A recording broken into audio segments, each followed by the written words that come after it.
Let's go down to the big tip, bud. Yeah, thanks very much. And I'm so glad I am here for this. And look, overcast day, very windy down here, as you'd expect. But also, Tony Shaw, Northsmith Meadows, you're spot on, mate. Wowan is picking up Jarman, and Brett Burton is starting on the bench for the Crows. We'll catch up throughout the day, boys. Quite inexplicable to see Burton starting on the bench after he's come back. Here's McLeod out of the middle after Melbourne won the toss. They're kicking to the left, but it is Jarman who has the football 35 metres out directly in front for the Adelaide Crows. Well, 25 seconds into the game, a great start. They are the best side at clearances also around the ground, Sandy, Adelaide, which is an amazing stat when you see that where they are on the ladder. But there's the man, McLeod to Jarman. We've heard that a few times over the past.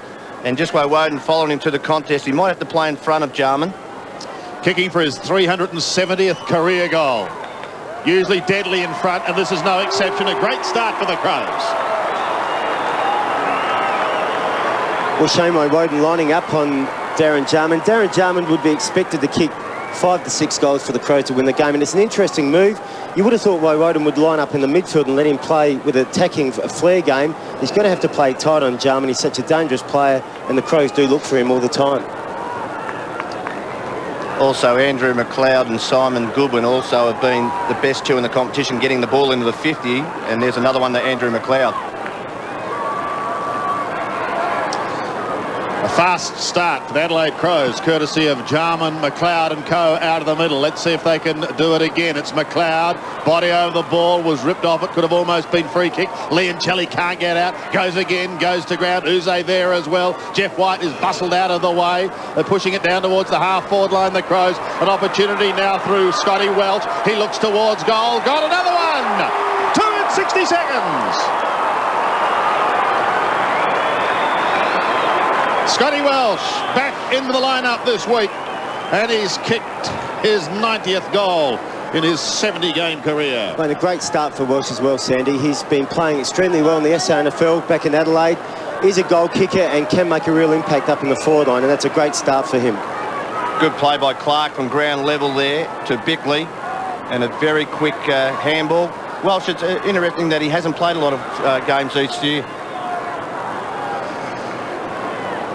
Well, it's been one-way traffic so far, all to the right of screen. Can Jeff White turn it around in the middle? He clashes again with Clark. Clark wins it down there, exciting out of the centre. McLeod gives the hand pass away. The kick was partly smothered. Melbourne may at last get a chance to go up to the half-forward line. An excellent tackle on Wheatley. He loses the football. At the back of the pack is Peter Walsh, but there's been a whistle. A shove, and it will go the way of the Demons, to be taken by Daniel Ward.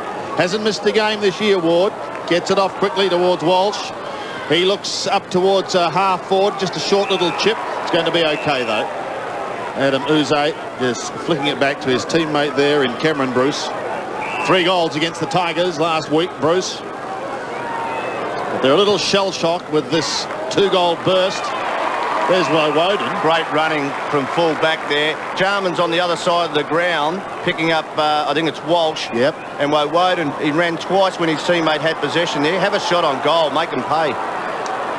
He's not confident. He's looking for an option. Still looking. He wants it.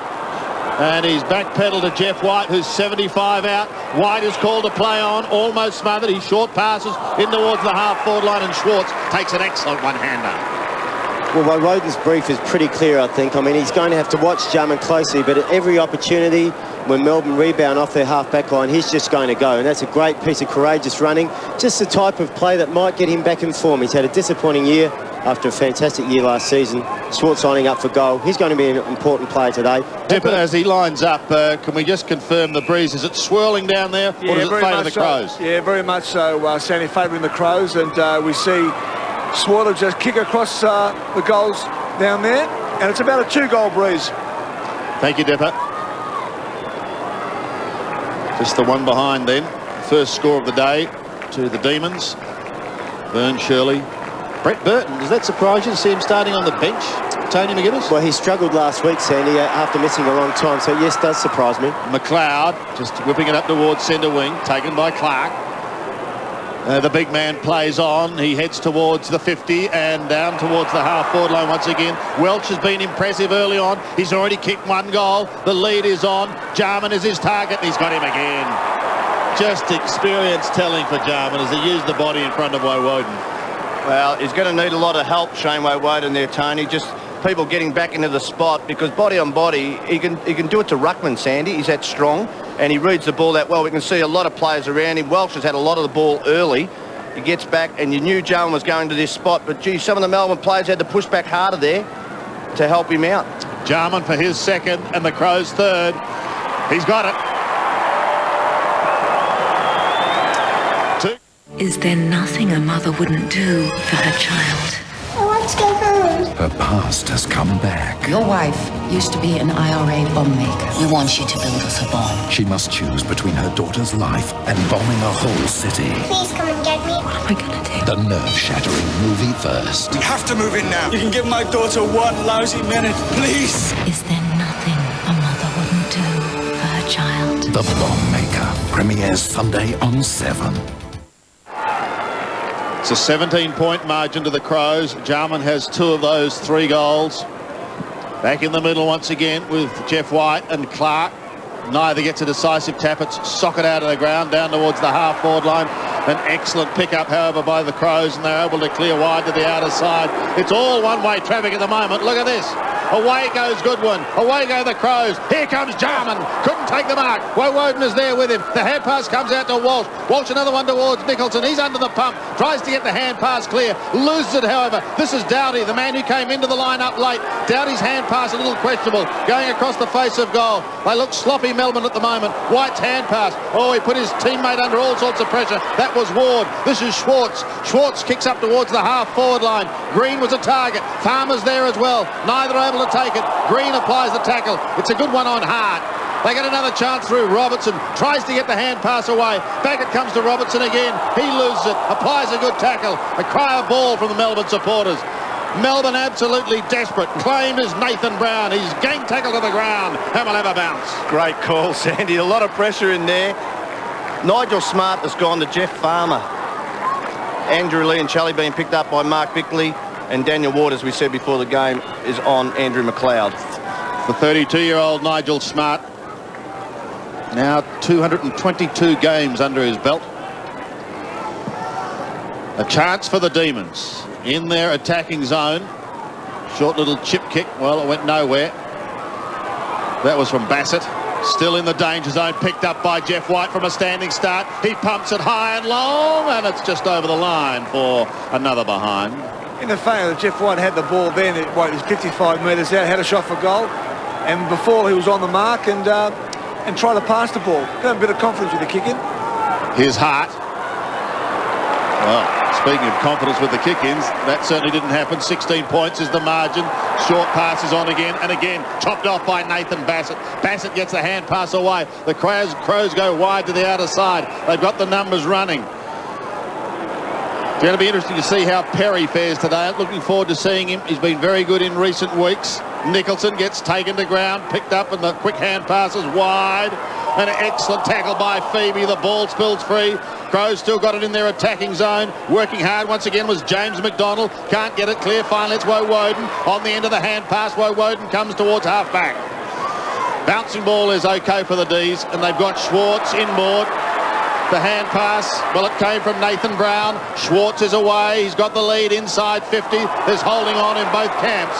Bassett marks at the back and is allowed to take it. He's got McLeod wide, and Nigel Smart breaks also. Not fast enough. Prosciutto is wide also, and two's Doughty. Doughty will pick it up on centre wing if he can keep it in play. He can, and he chips towards half forward, and the mark is taken by Perry. Both sides finding a lot of space, Sandy. Really hard running football at the moment. A pretty offensive game, and that's the way they've lined up in the midfield. Well, it's good to see that style, isn't it, too? Stevens has the ball. Bickley started well, Sandy. He's had 6 possessions. They've thrown him in the midfield. A slightly different structure in the middle for the Crows. Bickley, Edwards and McLeod have gone in the middle. Goodwin is playing off a half-back flank. It looks like Prosciutto's playing off a wing. So Goodwin and Prosciutto, the 2 leaders of the side, playing outside the centre square. David Schwartz had Ward on when he came forward that last time, 30 yards clear, and he kicked the ball long. Sometimes you just got to drop your vision a little bit. Stevens from 51 metres. He hasn't missed a game this year. Oh, and he's kicked a beauty. He's kicked number 4 for the Crows.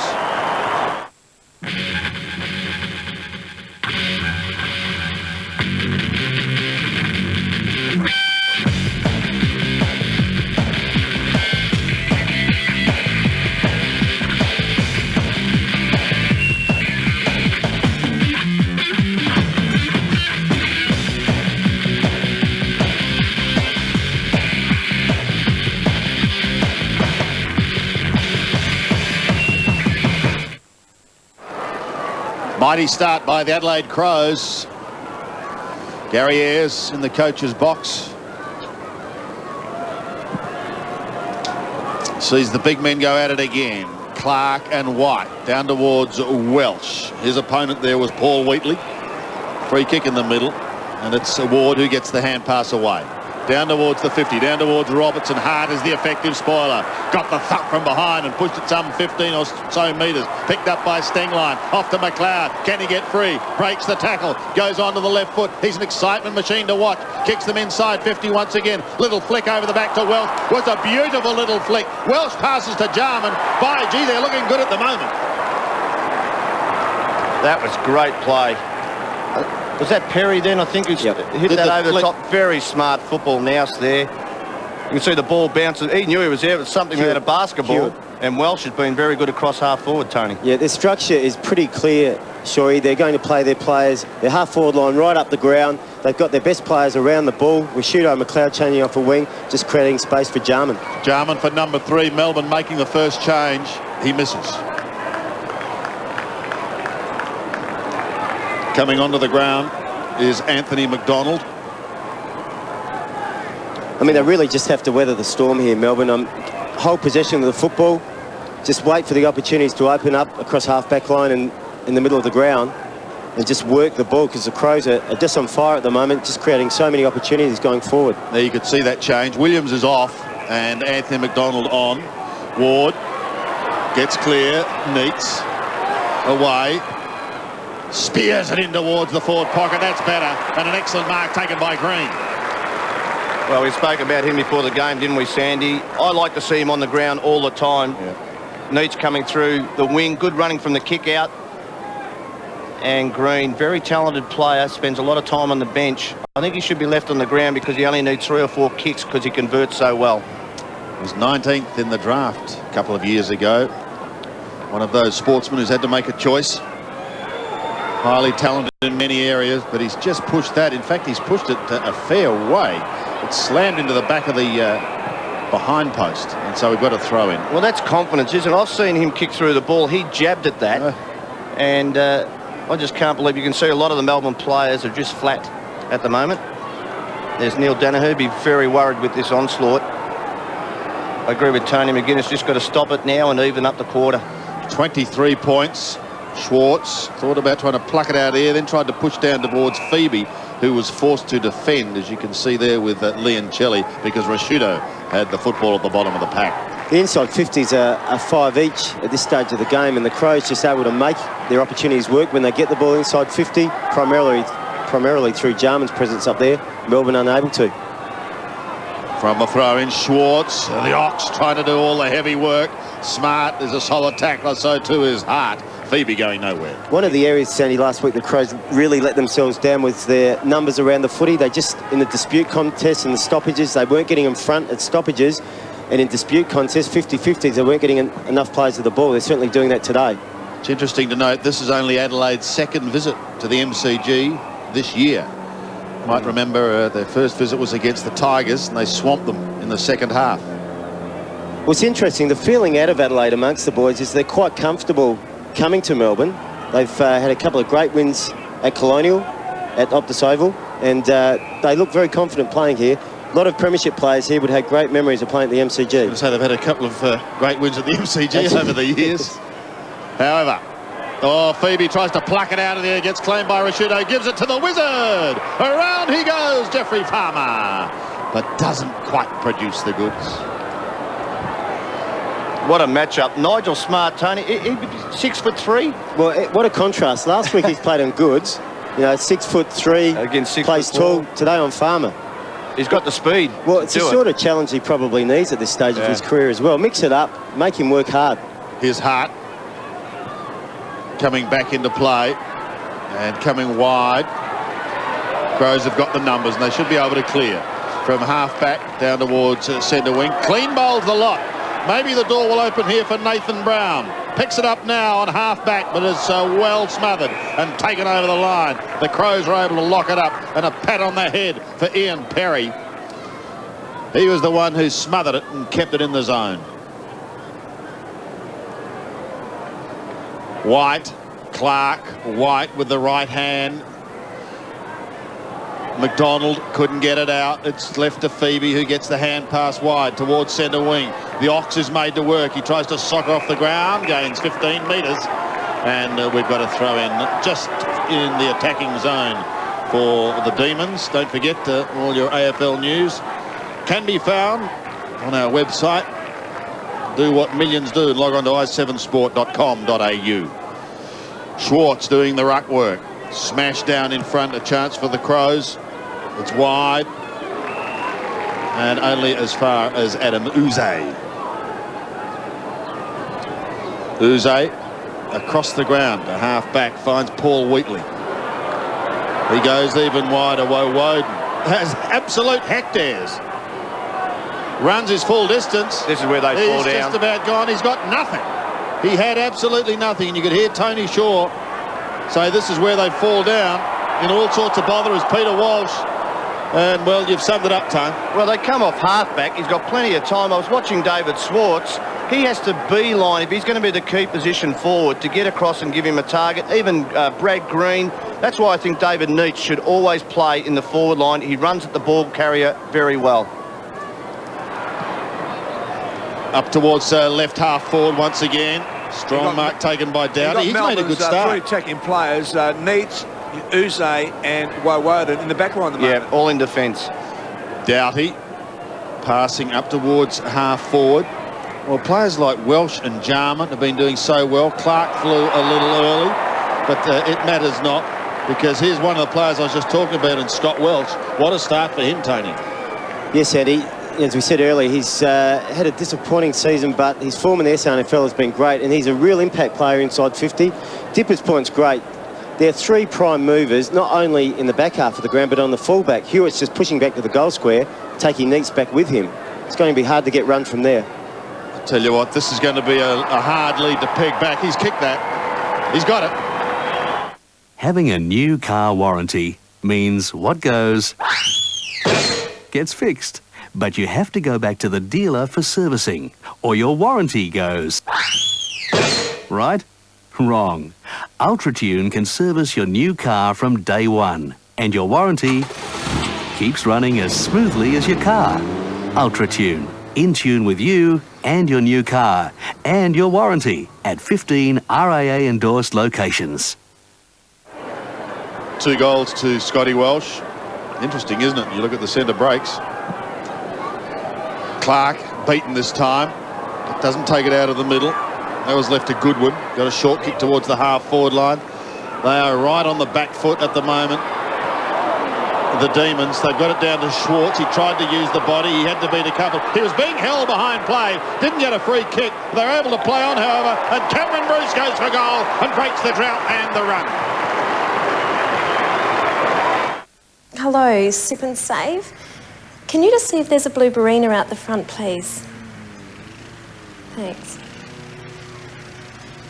No? Okay. That's Sip and Save. There wouldn't be a blue Barina out the front, would there?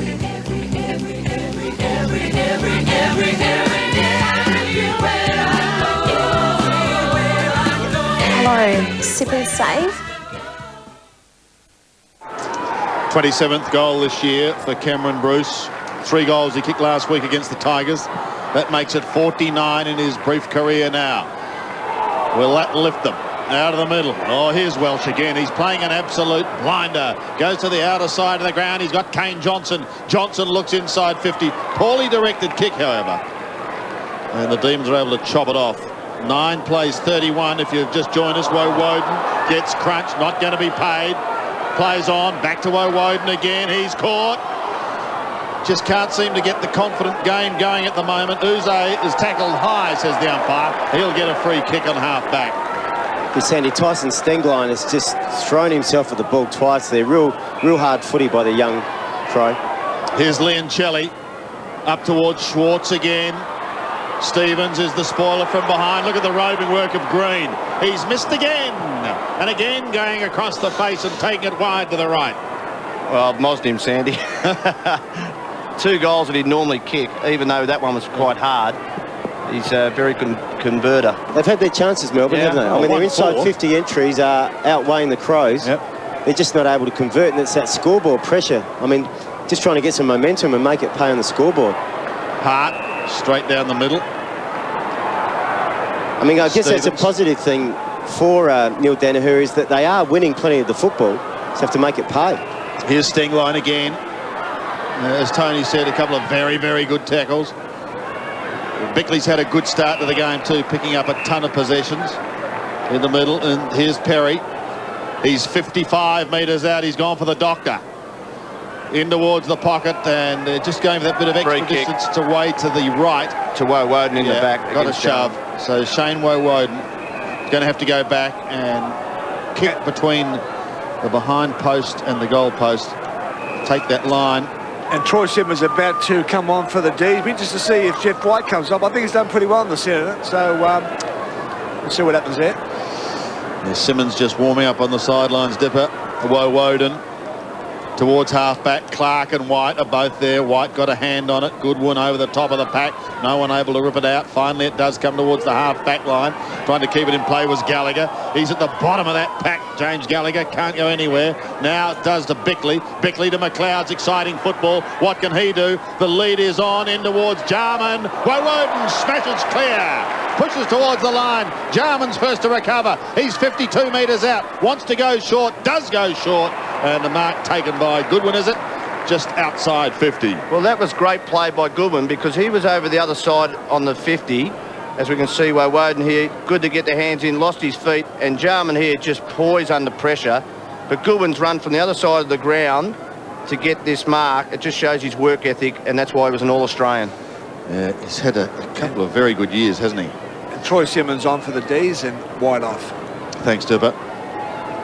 Goodwin from 53 metres will struggle for the distance, and marked on the very last line of defence by David Neitz. Can go short to Woden. He's in the pocket. Woden, another one. They chip it towards half back. McDonald wanted to go back to Woden. Now swings onto the left foot. This is Anthony McDonald towards centre wing, and Hart takes a good mark. There it is again, Sandy. He was confused, didn't know where to kick the ball from out of the defence. Welch is a target. Got one hand to it. Leoncelli's hand pass is good. They're away towards the middle, and the Wizard. He's a long way from home, Jeffrey Farmer. But he loves taking on the opposition, and he loves to go. He goes wide, up towards the 50. Oh, the marker's dropped. Should have been taken. Robertson was beautifully smothered. Taken towards the line. Well played by Hart. An excellent smother on Robertson, and the teammates of Hart coming over to congratulate the 218-game veteran. Well, he's a general back there, no doubt about that at all. He's just a terrific player, steadies their back line and provides great run as well. Schwartz going for a roundhouse right. He's got to go again. Tried to slap it clear. Hand pass into the open spaces. Rashido came in late, so too did McLeod. Deezer got the numbers here. Can they produce something? The pass goes straight across the face of goal. Dashing out to meet it now, but still outside 50. This is Troy Simmons. What can he do? Gives it to Green. He's gone further afield. Green goes in towards the pocket. This will be spoiled. Pushed down towards the boundary line. Can't get their options going. Leoncelli tries to get it to McDonald. McDonald wanted Farmer. It was too wide. And Tony, you're saying it all, both of you, with a little nod of the head. Well, you've got to go direct to give your forwards an idea of where you're going to kick the ball. The handball at times, just too much overuse of the ball. Hart has it locked up. I mean, Melbourne are working the ball fine up to the centre square line, across the ground, and then it gets there and it either stops dead, the player's got the ball, just basically stops dead and waits for something to open up. And I guess the reason they're not pushing forward is because they're not sure where to kick it. I mean, they're just not presenting themselves as Melbourne forwards. They've got the players up there that can do it. Johnny Harvey telling Schwartz and Clark to get away. I want to bounce the ball. Well, they can get to where they are now, and that's virtually to the 50. Goodwin. Wide, Doughty. Have to be quick. He is. Doughty's kick up towards half forward. Neitz couldn't take it. Oh, they've got Kane Johnson running wide if they can find him. Instead, they go the other way towards Welsh and Smart. Couldn't pick it up. It was a delightful little pickup by Nathan Brown. Still in the danger zone, however, and Doughty and Gallagher And Gallagher it is who sees it to the line with Adam Uze. I mean, the concern here for Melbourne is that they're controlling the ball in general field play, but again, not able to make it pay on the scoreboard. The Crows get a goal here and it could really blow out. Smart trying to flick it over the back. Phoebe's well spoiled. Goodwin's hand pass is okay, taken by Kane Johnson. Probably had more time than he thought. And Nicholson took the mark. Now he's got Woden breaking away from Jarman on the outer side. He spears a worm-burning pass in towards the centre of the ground. Again, the Crows are able to chop it up. Nigel Smart with a penetrating hand pass gives it to Jarman. Jarman goes back to Johnson. He goes wide to McLeod. He's outside 50. Woden trying to sneak a couple of metres. So he comes back to Kane Johnson. He's 60 out. Jarman. Oh, the player's loose there. That was very poor. Jarman just turns around and casually has a look what lies in front of him, and that's what lies ahead of him. It's good play by McLeod and Johnson. Melbourne had flooded back hard, had most of their players inside the Crows' 50-metre area. And they just sat and held a position, just waited for something to open up. And Jarman's position opened up inside 50. Ben Marsh coming onto the ground as Jarman from 52 metres. Oh. He's done it again. He has done it again. Number 3. On Today Tonight, Adelaide's broke mortgage broker. Lying, cheating, deceitful. Bankrupt, but still doing business. What's it got to do with anything? Charging thousands for bad advice. This works on unemployment benefits. Even his charity checks bounce. Plus, a true confession. I con people and I rip them off. A clairvoyant granny admits pawning her friend's jewellery. Very strong. And blowing it on the pokies. And the miracle cleaner. Tests show it cuts cleaning in half. Very effective. Next week. Jarman already with a hat-trick. 6-1, plays 1-4. It's a 27-point break to the Adelaide Crows. They're looking good at the moment. Melbourne, on the other hand, looking somewhat confused. They've got to go long. This is Phoebe. Takes it away from Cameron Bruce, goes down to the half-forward line. Farmer a long way out. Fascinating matchup, isn't it? He takes on Nigel Smart. Oh, Farmer's gone down behind play. Down, but he's got up holding his face. Green, we are watching at the moment with the footy. Farmer's up, but he's having a little bit to say and holding that left eye. Might be able to see something here. Oh, there wasn't a lot in that. So he gave it off. And a kick after the siren now for the Demons. They're down by 27 points at the moment. I'm not saying a thing, Sandy. It's Brad Green again. He's had 2 shots at goal. He's missed twice.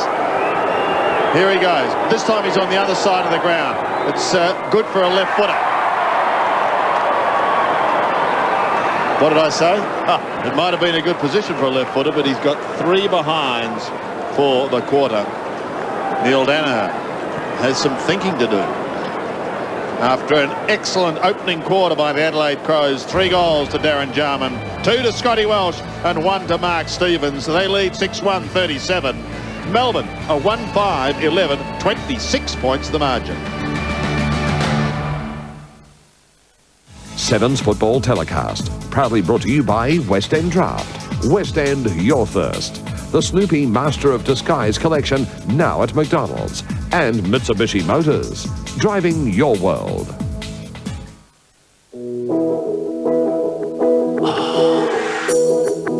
Insure your home and contents with the company you trust. Because life can be tough without your TV.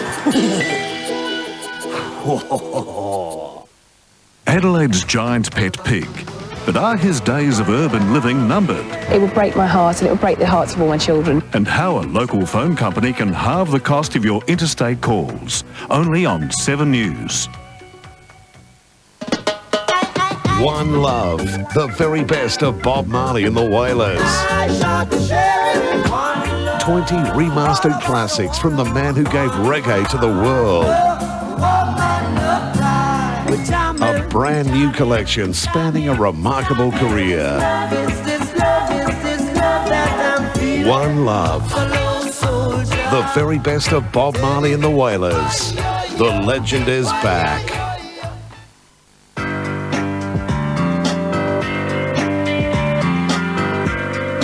After all, you say and will shine on through. 'Cause life's what you make it.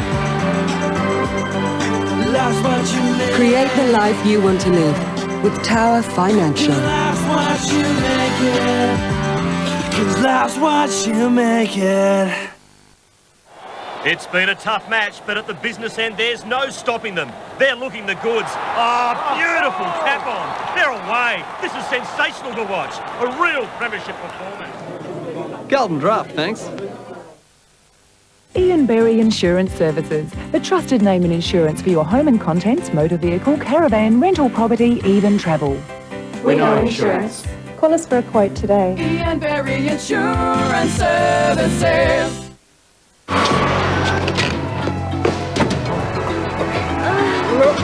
The Honda CR-V, the most versatile car you'll see on TV. Play on for the car. I will. He's coming back. Thirsty for some footy action? Sunday, August 5, the passion of the clash continues. Just kicks it beautifully, a goal. The Crows are looking to even the score with Port Power in South Australia's traditional head-to-head.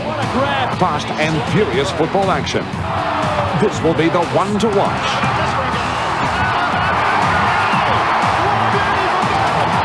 West End, your thirst. Mitre 10 understands that getting the right advice when and where you need it can save you a lot more than money. I'll tell you when it's level. I'll hold it. That's why we've introduced the Mitre 10 advice line. 136310. All right, so, yeah, we can fix it. So now you can call any day and get expert on-the-job solutions that will save you time, money, and even face. I have to chisel a bit off the other one.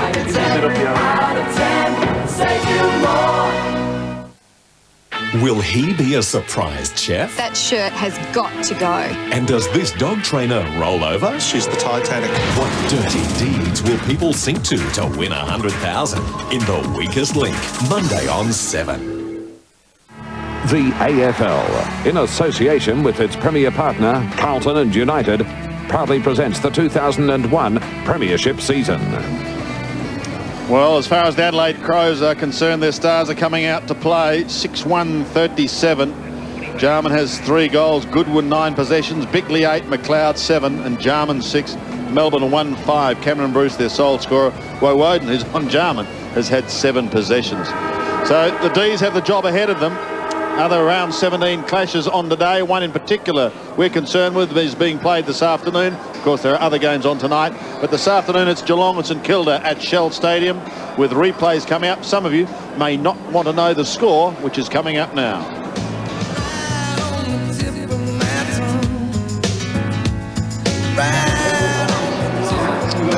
Neil Danaher just leaving his charges. I'm sure he had plenty to say at quarter to time, Dipper. And Jimmy Simon gave me one as he walked past. But I think you mentioned just then, Sandy, confused. Melbourne do look confused. When they've got possession of the ball, they really don't know what to do with it. And I think, some standard football should just go from the bounce. If they get an opportunity, just kick the ball long and try and find some space, try and find a teammate. And if you're in any chance of kicking a goal around about the 50 mark or the 40-metre mark, I mean, the guys do it at training with their closed eyes, but at the moment, with eyes closed, thank you. But at the moment, all they're doing is trying to release the ball. And I think that Woden's, he's doing an okay job on Jarman, but he needs help back down there. The players need to get back there and help Woden out, because he is the secret to this game, Jarman. And I noticed, Dipper, that Burton's still on the bench. Certainly is, Sandy. Okay, here we go. Second quarter, the D's are now in a position where they're playing catch-up football. But they do have the advantage of this breeze at the MCG that Dipper has said is probably worth 2 goals. I see why Woden's gone back to Jarman. I would have changed that, Sandy. I think you can get a win-win. Put someone else on the Jarman. He's already kicked 3 goals in a quarter, and then push Woden in the middle of the ground and help him out in there. You've got to win the game now. That's right. Exactly right. Smash down towards Palmer. He's outside the 50. The hand pass goes slightly astray. Bickley's been very good in the first quarter, and he's picked up another possession now. He's gone wide to Doughty. Doughty's on his own again, but he gets a cruel bounce. It spins away and over the line on the outer side. I was just watching then. The reason Doughty's on his own is because Uzo's playing on him. Uze picks up the player that he thinks he can best exploit from the opposition's forward line. So Dowdy's trying to take Uze to the far side of the ground away from the play. Uze sitting off zoning him and playing off each other, really. Adam Uze, we could see just sitting some 15 or 20 metres away. McLeod was in trouble. A bounce is the end result. Dermy Brereton did Uze on Dermy Does on the game the other night. And you could just see behind the lines, he lets his player go, and as you say, zones off. If you can go through him, you can really utilise him, well, make sure that you can use him up because he does not man up tightly. Rashudo, McLeod, Phoebe, Ward, all jostling. Bounce on the outer side. Clark wins it. Welsh, an excellent first quarter. Clark, that was cleverly done to Bickley. Bickley goes down towards the 50 once again. Neats chops it off. He's got to play on, David. You've been called to play on. And he does to Uze. Oh, that's just a very, very poor turnover. He'd be bitterly disappointed with that. Straight down the throat of McLeod. But David Neitz shouldn't have gone off the line. You can look to see where you want to go without going off the line, and then you're not forced to kick the ball because you play on. Goes towards the 50 once again. The high flyer there for the Adelaide Crows was Ben Marsh. It'd be a difficult position for a coach with Neitz. I mean, clearly the player that you'd like to throw up forward, as Shore's been saying, because he's a standout. He will get the ball to come to him. Players will kick it to him, but he's the general down back as well. Clark did well. Johnson a rainmaker. Not a lot of flyers. In fact, Rashudo was one who waited down. It's back towards Johnson again, trying to paddle the ball along in front of him. Then socket clear. Here's Nigel Smart. The race is on now. There's probably 2 or 3 with a chance of taking it. And well done to Stevens. Well, he's given away the free kick. Demon fans, ironical cheers as James McDonald copped a bit of a shove. He goes down towards Schwartz. He's well outside 50. Proppy little hand pass goes straight over the top towards Cameron Bruce. Can't keep it in play. Pressure to the line by Tyson Stengline. And we've got to throw in. How about Schwartz there, boys? Because he just waited for the ball to bounce. I mean, just, he had an opportunity of marking that ball. Just putting those extra yards. Schwartz to contest. Was he held? McDonald, a fierce tackler. That's where David Schwartz is dangerous in the ruck contest. He tries to hold the man off and belt the ball forward so his runners can run onto the ball towards goal. Simon Goodwin at the bottom of the pack, the 2000 club champion. And another fine year. Smart doing the ruck work. Over the back, Tyson Edwards hurriedly onto the left foot. Copped the shove as he took the kick. It won't be down ground. That'll be relayed back to Edwards. He'll take it between half-back and centre wing. It's another thing, Sandy, too, with Schwartz doing the ruck work in the front half. Jeff White's playing a kick behind the play and playing deep, which is a defensive play. If he was really confident, he'd be trying to push forward. Clark running with him as well.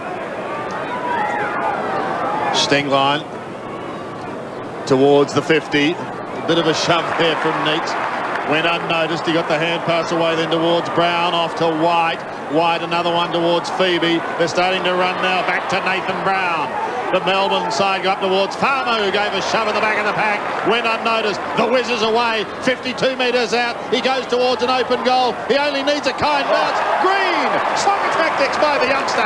Gets the goal. Nula finds the best ingredients to use in the perfect Asian dish.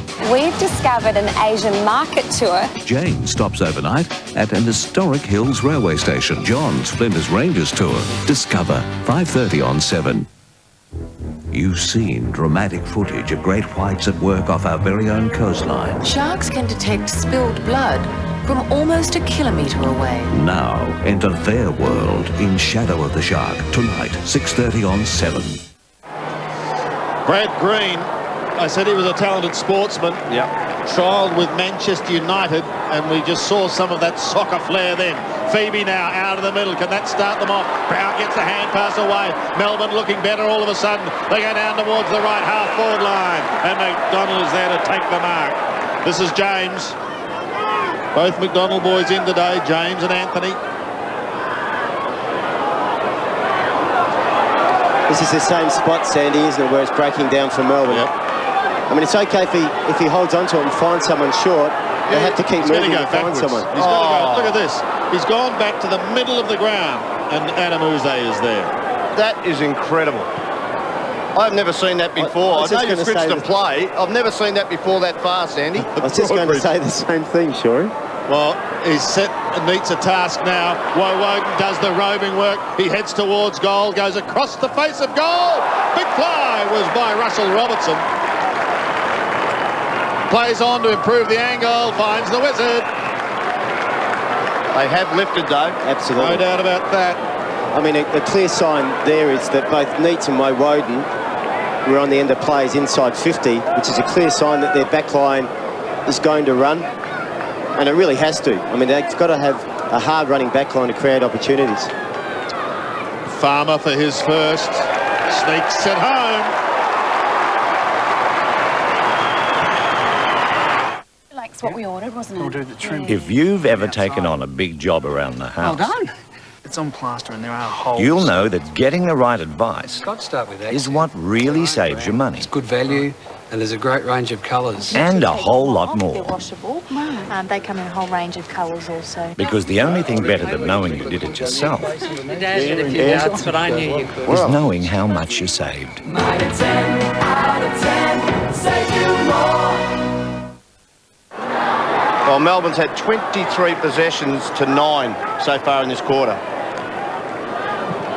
Marks have gone the way of Melbourne 2, 8-3 so far in this term. So the Demons throwing out the challenge after an excellent first quarter by the Adelaide Crows. If this sits for McLeod, look out. Enjoys the situation, flicking it wide up towards the 50-metre line. Neitz will pressure towards the line. Could have almost given away a free kick. And Gallagher is taken to the line. Throw it in.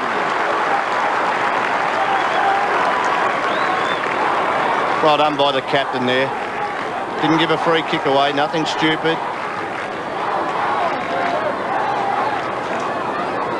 On the 50, Clark, front spot. Goodwin, another possession, into half forward. Smashed away by Broadbridge. That could be dangerous there. Right out in front of goal. Neitz tried to get it out while Woden is there. Doughty piles on top. Jarman is there as well, and we have a bounce. Jeff Farmer now, Tony's pushed into the middle of the ground, so they're not playing him out of the square. Maybe they think they can turn Nigel Smart around. Yep.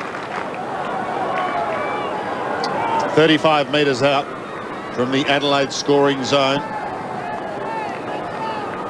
Clark to contest with White, and he's got a free kick.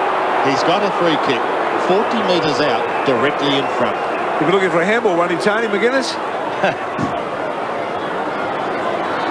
Have a look at this, boys. Well, now, the fans have just seen that on the replay, on the big screen here at the MCG. They're just asking in their own polite way, why is it so? Clark for goal. Has he snuck it? No, he slammed it into the woodwork. the Dipper caught it beautifully. Poetic justice there. I think it might have been. 8 effective scoring shots apiece. It's 38 though to 23. A little bit of a huddle in the middle. They break, and so too does Woden. McLeod gives chase, but Woden gets clear. Goes up towards the left half forward line. There was some holding on. As far as the umpire was concerned, it was on both sides. Schwartz taken to the line by Stevens, but he keeps it in, only to see it taken away by McLeod. McLeod goes back over centre wing once again. Big pack of players. Perry waiting down. Should have got the hand pass away. A little too slow. Turnover for Phoebe, and Melbourne gives it off to White. The Demons have lifted. White goes towards Farmer. He marks in front of Smart. Wants to go on with it now, and he swings wide. Couple of options there. One is Peter Walsh. Walsh inside 50. Melbourne now with an opportunity to score thanks to Troy Broadbridge. The two redheads going together. Well, it's a completely different side, Sandy, and you can just see now that when they get the play in the back half of the ground, as we see a magnificent tackle there. Ian Perry should have handballed. Yep. I think Gary Ayres might have got the message out straight away. Here's the kick. Oh, it's a shocker. It is a shocker. Straight up in the air. The Goodwin's going to be the meat in the sandwich here. McLeod does the scouting work. He's caught at the bottom of the pack. It's held in there by Leoncelli. I think that was Bickley on that occasion, Sandy. Showed a lot of courage in that marking contest. But they've just run from the half-back line. That's the difference. That's when Melbourne play very good football. All their defenders pushing forward. We've seen Woden, Neitz get possession, and then Broadbridge, even though it wasn't a great kick. Just saw Beckley's had 11 possessions, so he's had a grand captain's game. Kick partly smothered. Good win again. Gee, is he having a game? Stevens, the hand pass okay to Rashudo. The Roo goes up towards centre wing, and the mark is taken by Gallagher. Gallagher looks towards right half forward. Uze dropping back, but he can't get there in time to stop Welch. Welch wants to play on into the half forward line. Well done. Broadbridge late on the scene. Too late. McLeod takes the hand pass. The Crows running on at all times, and Marsh takes the mark. Was there a nudge? Neitz seems to think so. Nicholson not happy. Have a look. No, he just read the ball better. Yep. Nicholson got underneath the flight of the ball. Fairly big man, Ben Marsh. Kicking for the Crows' first goal for the quarter from 35 metres out. And he kicks the goal.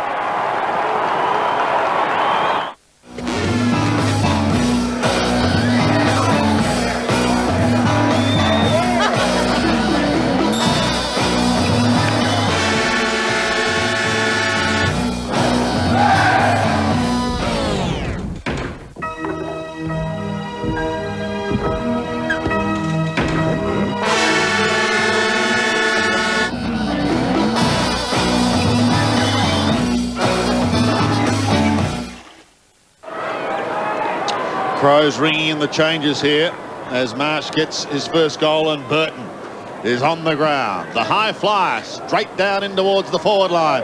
It's a tailor-made day for him as Nigel Smart accepts the hand pass, gives it off towards Rashudo. The Roo goes on to the left foot, flicks it down towards Burton and co, who've just come on the ground. Hewitt is there as well. McDonald hand pass okay. This is Farmer, gives it off to his skipper. Neitz goes towards centre wing. McLeod gets there a little late and has given away the free kick. Ian Perry was also benched, Sandy, there's no doubt, because he did not handball that last one over. Evan Hewitt's come on the ground. Ward drifts play into the middle. That's going to be okay. Taken there by Cameron Bruce. He kicked a goal in the first quarter. Crows steadying with their first for this quarter. Jarman's at the back of the pack. Farmer got the decent old shove, and that ball is out of bounds. Oh, that's Farmer a free kick. Has played on as he does tend to do sometimes. Just then, Sandy, I thought after there's the field umpire there in the background, David Howlett, and after the whistle, to kick the ball away like that normally is a free kick to the opposition. Benefit of the doubt to the Wizard. He's had 9 possessions, Farmer. Nigel Smart's had good. 2, so he's playing up the ground now, finding some space. Umpire There's Schwartz. Having a chat with Schwartz as Hart clears for the Adelaide Crows. White almost marked over his teammate in Ward. White. The lead is on from Schwartz, and he's got it outside 50. That's a better build-up, leading at the ball. Centering ball in towards half forward. Big pack of players at the back as the Wizard. Well, he stole it. He read it better than anyone, and he was the little thief at the back of the pack. He's starting to have an impact on the game, sure, isn't he? Yeah. As I said, he normally plays out of the square or very deep, but I like him up there because no one's going to go with his pace, but also he's probably what he's in fifth, 6 or 7 stats now, so, and a goal, that's his second. But his speed up the ground is going to worry anybody. Hello? Yeah, look, I want to quit smoking. Sure, well, you've taken the first step. That's great. Planning ahead is really important. And I could send you a quit book if you'd like. Call Quitline on 131 848. 131 848. I can't shake the feeling I'm being followed. Detective Snoopy, one of 4 new looks for Snoopy, Master of Disguise. Collect all 4 this week at McDonald's. 15 points now is the margin. 2 goals to the Wizard. 11 possessions, Sandy. Gee, he's really come into it. Nigel Smart's got his work cut out.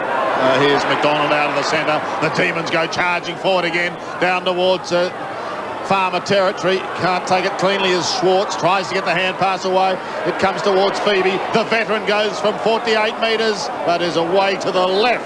And one behind only for Stephen Phoebe, chasing Robbie Flowers' games record of 272. He's only 19 behind at 253 at this stage.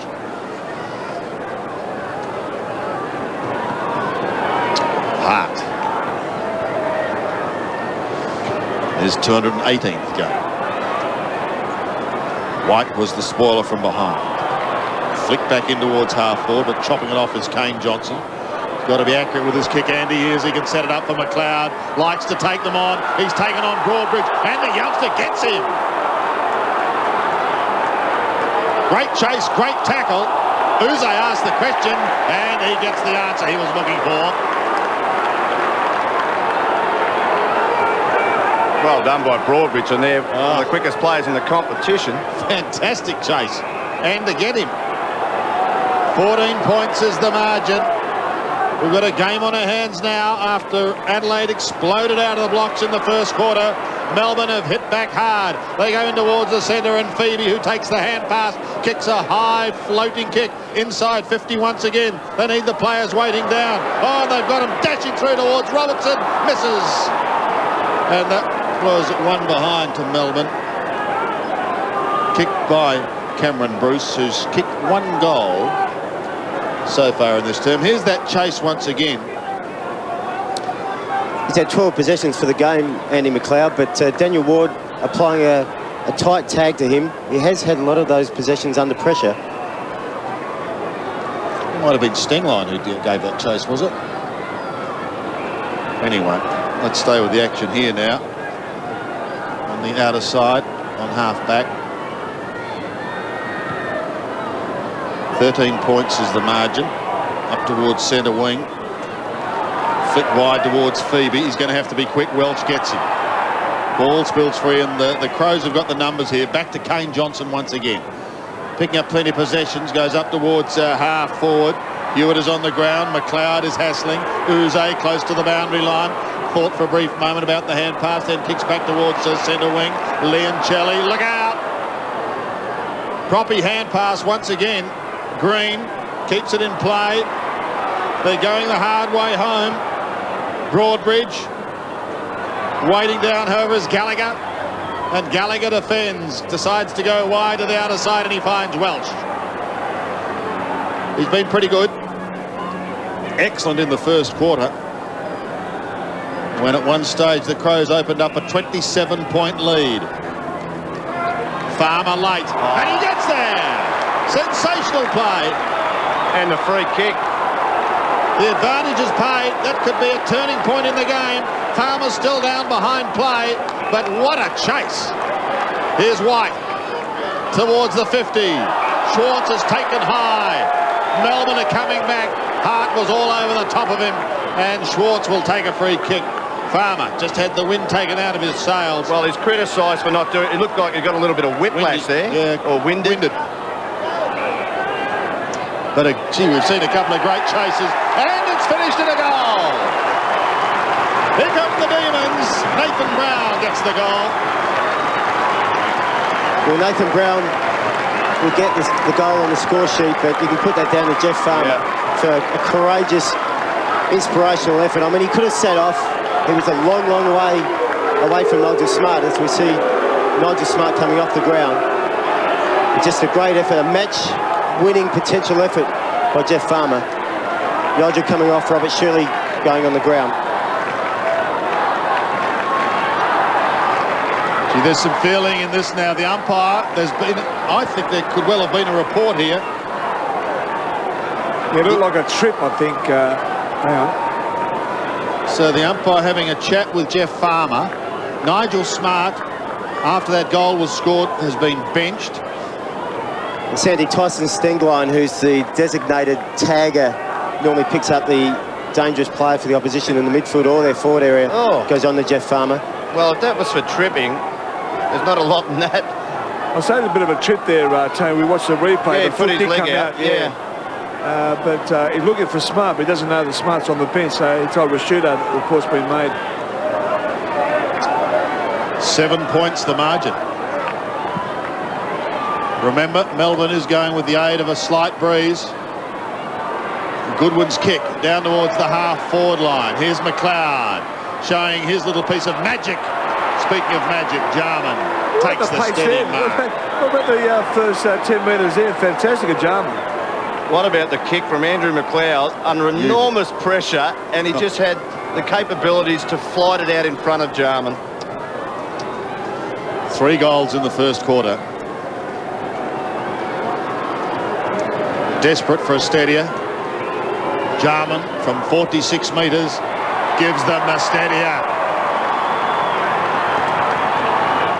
It's the Small Dog Track and Field Challenge with commentator Dr. Katrina Warren Trackside. This is a disaster for the champion. Who will win gold? What an outstanding jump. Who will set new records? Look at the determination on that little fluffball's face. The Harry's Practice Track and Field Challenge, Sunday 6:30. Then coconut, mincemeat and capers. Doesn't sound like a meal. Aha. But with a few little extras, it'll be a meal fit for an Olympic pentathlete. Surprise! Surprise Chef, Sunday at 7.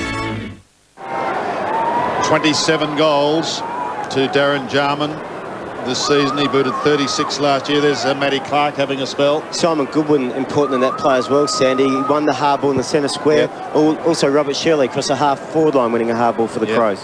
White, can they win it out of the middle again? They're on the back foot once more, Melbourne, as they go down towards a McDonald. He cops a decent old shove out. It goes unnoticed. Melbourne fans aren't too happy here at the MCG today. Rashido's kick is smothered and the ball stays in the vicinity, which is what Melbourne wants. It has been in the middle of the ground, hasn't it, Tony, where Melbourne have got on top.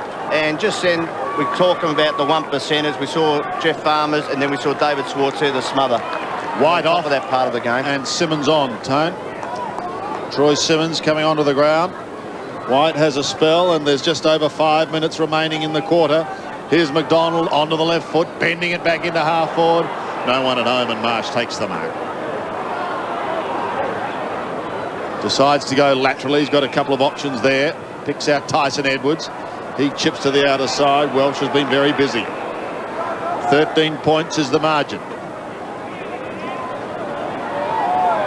Welsh looking towards a congested centre wing area. He may go short. Edwards just pops in that little hole.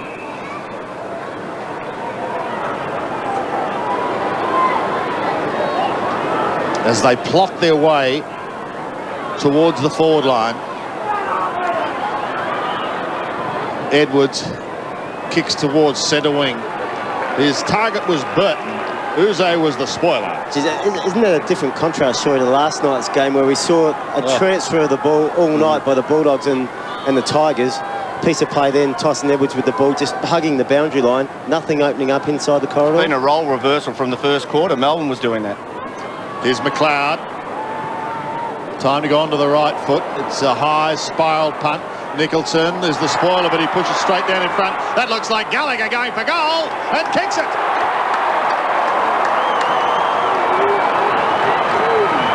Gallagher gets his first goal. And again, the Adelaide Crows have shown that ability to steady under pressure. A little bit of Tony McGuinness in that play there. Yes. Off the pack, front and centre. He's not a left footer, I don't think, Tony. No. But on his non-preferred, you were a left footer. Yeah, it's a lot of Tony McGuinness in that, Sandy.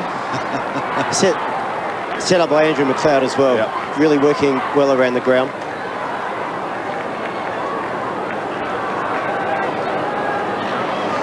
James Gallagher giving Neil Danaher something to think about with his first goal. Good kicking for goal by Adelaide, 9-2. Jeff Farmer in the middle of the ground now. The D's are 5-7. Out of the middle, it's Goodwin again. He's been excellent. McDonald gets caught. Loses it. Johnson on all fours. Edwards caught but gives it away quickly. Rashudo under pressure. Oh, McLeod almost a great slips catch. Manages to get it out. Picked up by Goodwin. Pumps it into the forward line. Dropped on the last line. And Woden says, let's get out of here and concede a behind. It's a dangerous time for Melbourne, Sandy. Guys like McLeod and Goodwin are just starting to find some space again after Melbourne had controlled the quarter for pretty well most of it. And those guys just finding some space and getting some dangerous ball around the midfield and driving them forward. You can see the huddle now from the kick out. trying to pick out the slowest player, I'd say, on the Crows, in the Crows' defence, and Neitz gets it 30 yards clear. He chips towards the centre wings. Again, it's a poor kick. Bickley, he's been busy, goes over the top. Rashudo gets another call into the middle. Oh! That's another sensational tackle by the Wizard. He's done it twice. Will it prove a costly turnover? Stevens charges towards the ball. Bickley's hand pass goes astray. Hart, Farmer goes again. The Wizard is everywhere. He almost interferes. Taken to ground. Hart locks it up. Farmer is there. So too is Bassett. And we've got a bounce. He is inspired, isn't he, at the moment? Look at this for a chase. And now he is turning around and he is 60 yards back on the ball again and does another second. Have a look, you can see Farmer in the background here, running towards the ball after tackling like he did, intercepts the handball. Great play, Jeff Farmer. I reckon Gallagher just about sniff a goal there. Phoebe gives it off. McDonald back again in towards goal. Takes it. The veteran gets one. Stephen Phoebe. Well, again, Sandy, Phoebe will get the goal on the score sheet, but Farmer's that player, in terms of his impact on the game and his hard work and his run, he's now set up the last 2 goals. And again, we see him in that play there, just running hard, creating opportunities.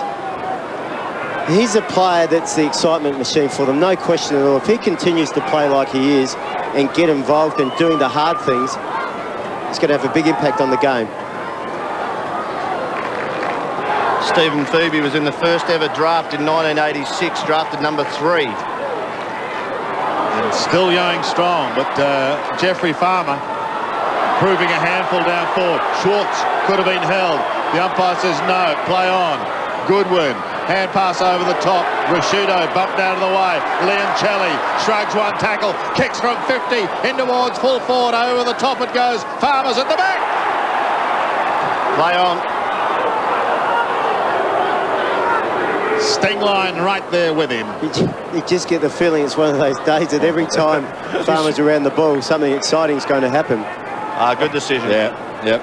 See, David Schwartz is complaining to the umpires, and Stevens is all over him, just say, listen, he keeps on him a jumper, keep looking at it, because I deserve a free kick. Well, from where we are, Dipper, it looks as though he's got every justification to have a bit of a chat. However, that's up to the man in white. The Crows go on. It was a little too high for Kane Johnson. He gets it at the second attempt, but he'll be very disappointed with that conversion straight onto the chest of Adam Uze. Uze goes towards Schwartz. He marks it half back and plays on now. No holding on the jumper there from Schwarter. Kicks down towards the half-forward line of Troy Simmons. Troy, look this side. This side's Troy. He's got a couple. You're right. He had Broadbridge. He goes short to Leoncelli, who can see Phoebe. He's just kicked the goal. He's 65 metres out. He's too far. He wants Farmer. He wants the Wizard. He doesn't get him. There'll be a throw-in in the right forward pocket. Taken to the line by Stingline. Inside 50 entries for the quarter. Melbourne 14, the Crows 6. Yeah, Stephen Phoebe's had 8 possessions and Nathan Brown 7 possessions, and each player a goal each in this quarter. And Green coming off now, boys. It's the 24-year-old from Tambalup, Jeffrey Farmer, who's got Melbourne right back into this contest as we approach half-time, under a minute remaining. What do you think it is, Sam? Do they just wake up some days and think, I just want to come and play? Is that, you know, the criticism of Jeffrey Farmer has been his lack of defensive skills? You can answer that question. I mean, when it was pouring down in the middle of winter, you look out your window and say to your wife, oh, I'm going to like I hated the wet. No, I hated it. Well, now, of course, Colonial has changed all that. Edwards at the bottom of the pack, Tyson Edwards. Goodwin is there as well. We've got a bounce. Donald having a chat to his charges. 12 seconds. How the Demons would love another one here in the dying seconds. Farmer desperately trying to get a sniff of that ball. It's taken to the line by McLeod. And we've got another throw in. And that will be all for the first half.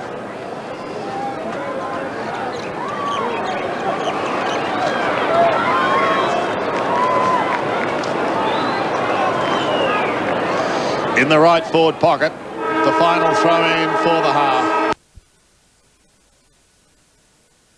He gets caught in the middle of the ground, can't get it away. It's left to McLeod. A high floating punt kick up towards half forward and chopped off very well by the skipper.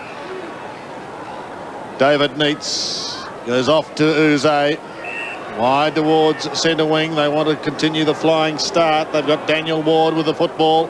He's on half back, gets around McLeod, looks up towards the 50. Schwartz, was there holding on there? They almost look as they're in some sort of romantic embrace.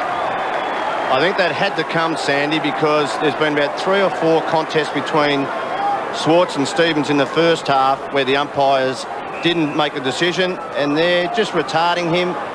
You probably nearly have to pay that. David Schwartz, 29-year-old from Sunbury, 15 goals this year. In fact, turned 29 last week. It's not a good delivery. Oh, well, the Wizard might have something different to say about that. The hand pass to Phoebe, a mighty second quarter by Stephen Phoebe. He floats it high into the pocket and marked on the very last line of defence by Nathan Bassett.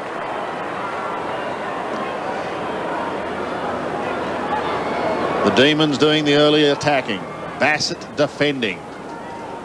Kicks towards the half-back line. Bruce and Burton, Jarman, laconic hand pass. He's smooth, and this is Gallagher going up towards the centre of the ground. Chopped off again.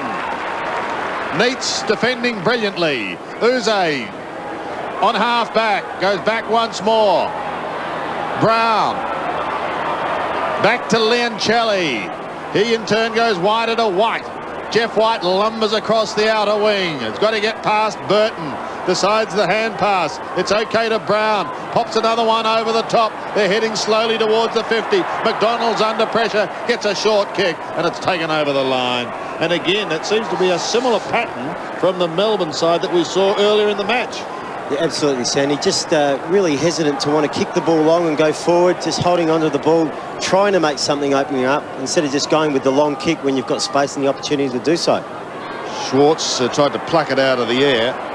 Eventually it was Williams, a floater. Shirley couldn't take it, goes again, and we'll get a free kick. Sandy, I'd have to say the Melbourne forwards must be fairly placid, because I would be going berserk at the ball carriers up the ground if I was a forward. Tyson Edwards has McLeod. McLeod goes back in towards the middle and finds his teammate there in Stevens. Towards the 50. Big pack of players, but Jarman weighted down in front. It's a position he loves, and he's kicked the goal. It's just a game of cards, right, Kitty? What about a little rematch? Kitty? If we don't win tonight, you can say goodbye to your beloved Calypso records. You wouldn't dare. Daylight come and me want to win, Edward. Sunday, 7:30 on Dharma and Greg. Then at 8, it's a case of the doggone. You lost the dog! We were playing fetch, and when I brought back the stick, he was gone. I really tried to put myself in a dog's position. Why should today be any different? Nominated for 11 Emmy Awards. 7's outrageous Will and Grace Sunday. The Rolls-Royce of football, Darren Jarman, 5 goals, and with that sort of form, well, you wonder how long he can keep going.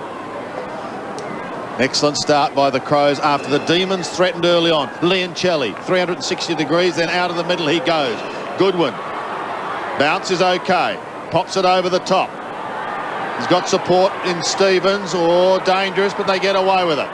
Up towards half forward. White was going back with the pack. Couldn't take the mark. This is dangerous again for the Demons. Trying to get through was Phoebe. Out comes the hand pass. You're caught, Adam Uze. McLeod. Clark in trouble. He's taken to ground by McDonald. Walsh tries to get through some heavy traffic. The pressure's intense. So too does Ward. He turned it over. The Crows have the chance through Rashido. A quiet first half. Just 6 possessions. Here's number 7 into full forward over the top. Neitz gets a hand to it and smashes over the line. Well done, David Neitz. Been the Rock of Gibraltar across half-back. I thought I would have thought I would have played him up forward today, but gee, the Melbourne hierarchy would be thanking the lucky stars that he is down in defence. Again, it's a contrast of play, isn't it? The Crows going long and direct, not afraid to do so to a target. Melbourne wanting to go for the extra handball just to try and create something that's not there.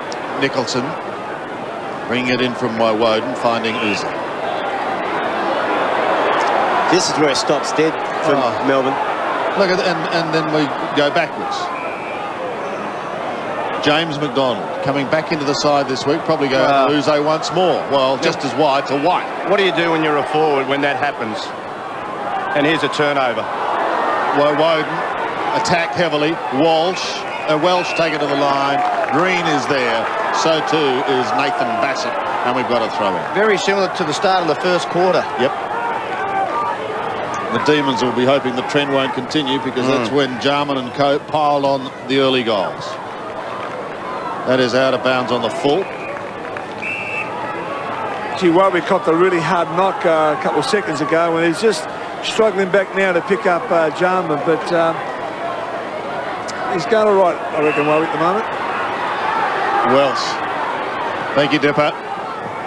Burton calls out his teammate in Shirley.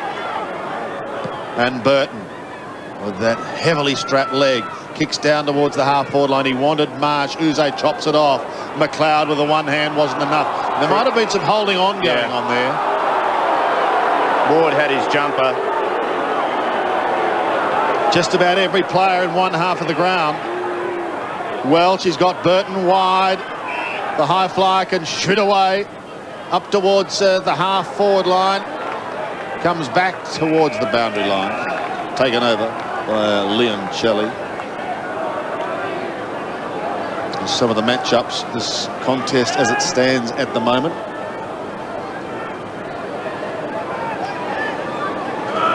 Clark and White, Leoncelli just trying to cut across. Oh, that's an excellent tackle. Out the back it comes. Welch this time onto the right boot. A high ball towards the 50, difficult one to grab. Phoebe had a hand on it, couldn't take it. Perry tries to get it out. Little underground punt goes back towards Welsh once again. He appeared to be taken to ground with a shoulder. It matters not. The opportunity is with Nathan Brown. Gives it off quickly to Ward. Again, he goes laterally in towards Walsh in the middle. Walsh, the hand pass over the top is okay towards McDonald. Off to Schwartz. Schwartz is 80 metres out. Goes a little more directly towards Green. Couldn't take it cleanly. Tyson Edwards should tidy up for the Crows. He's got running Rashido on the outer side. Uses the Roo, who comes inboard now. They're away through Bickley. Had a sensational start to the game. The lead is on. The pass was a beauty. And Perry takes the mark. We're just seeing it time and time again, aren't we? Melbourne overusing the ball, trying to create something that's not there, not kicking the ball to space.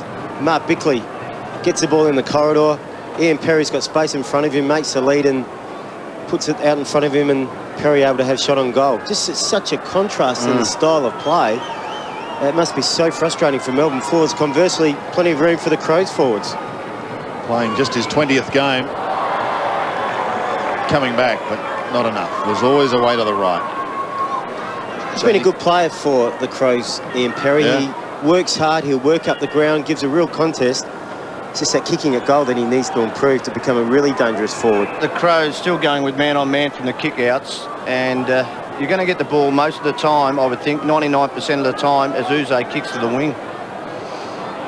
Could this be another turnover? Goodwin could have almost given away a free kick there.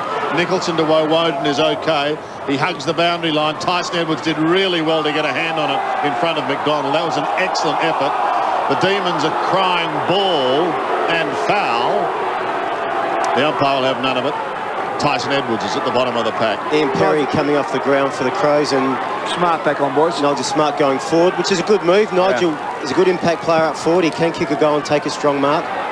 Clark edged out to be free kick. Advantage paid.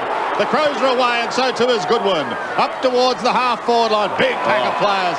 He's taken some excellent marks. David Neitz defending grandly. Take him out of the equation. They've been all sorts of bother. Uze to the outer side. Here's the Rolls Royce. Look at that. And here comes Nigel Smart. Put this down for a goal, and if it is, you can give it to Jarman. He's done it. Well, That's what we ordered, wasn't it? Ordered the trim. If you've ever taken on a big job around the house, Well done. It's on plaster and there are holes. you'll know that getting the right advice Got to start with that. is what really saves your money. It's good value and there's a great range of colours. And a whole lot They're more. washable. They come in a whole range of colours also. Because the only thing better than knowing you did it yourself That's what I knew you could. is knowing how much you saved. 9 and 10 out of 10. say do more. You must absolutely salivate when Jarman has the ball. And salivate. You know, you're down in the forward pocket region. You think, how good is this? One of the great deliverers is about to give it to me. Schwartz slaps it over the back, down towards half forward. They all charge at it. Bang! Crash, wallop. The Roo comes off best. Did well. Tyson Edwards across half back. The Crows are holding steady at the moment. Goodwin. Thought about Gallagher, then goes longer to Kane Johnson. Johnson chipping inboard. They've got numbers running everywhere at the moment. Stevens, 55 out. Thought about going short. Wants to get on with it. He's still 55 out. Now going back. Schwartz on the mark. The Crows threatening to blow this game open in this quarter. He's going to kick from 55. It won't make the distance into the square. This is Burton territory, and he loves this sort of situation. Welch is there as well. Gallagher does the roving work. There you can see Burton. It's a line ball. It's a great piece of play, Sandy, with that movement then. Kane Johnson ran 100 metres from one side of the ground to the other, and there's preparedness to work hard, to work into the space is just terrific. And at the moment, the Crows have got momentum both across their half-back line and in the midfield to create running movement. Simon Goodwin, 18 possessions, an important player. Neats. Well, there you can see Goodwin. Went for the bump initially and then applied the tackle. Rashudo taken over the line by Phoebe. That was smart play. A lot of coaches would say go and tackle before you bump. On that occasion, if he tackled, needs to tap the ball in front of him. So just know that he's playing very well in midfield, Goodwin, and very smart player under pressure. Throw in once again. Marsh couldn't take it. Leoncelli round the body to the half-back line. Smashed down in front towards the line, however.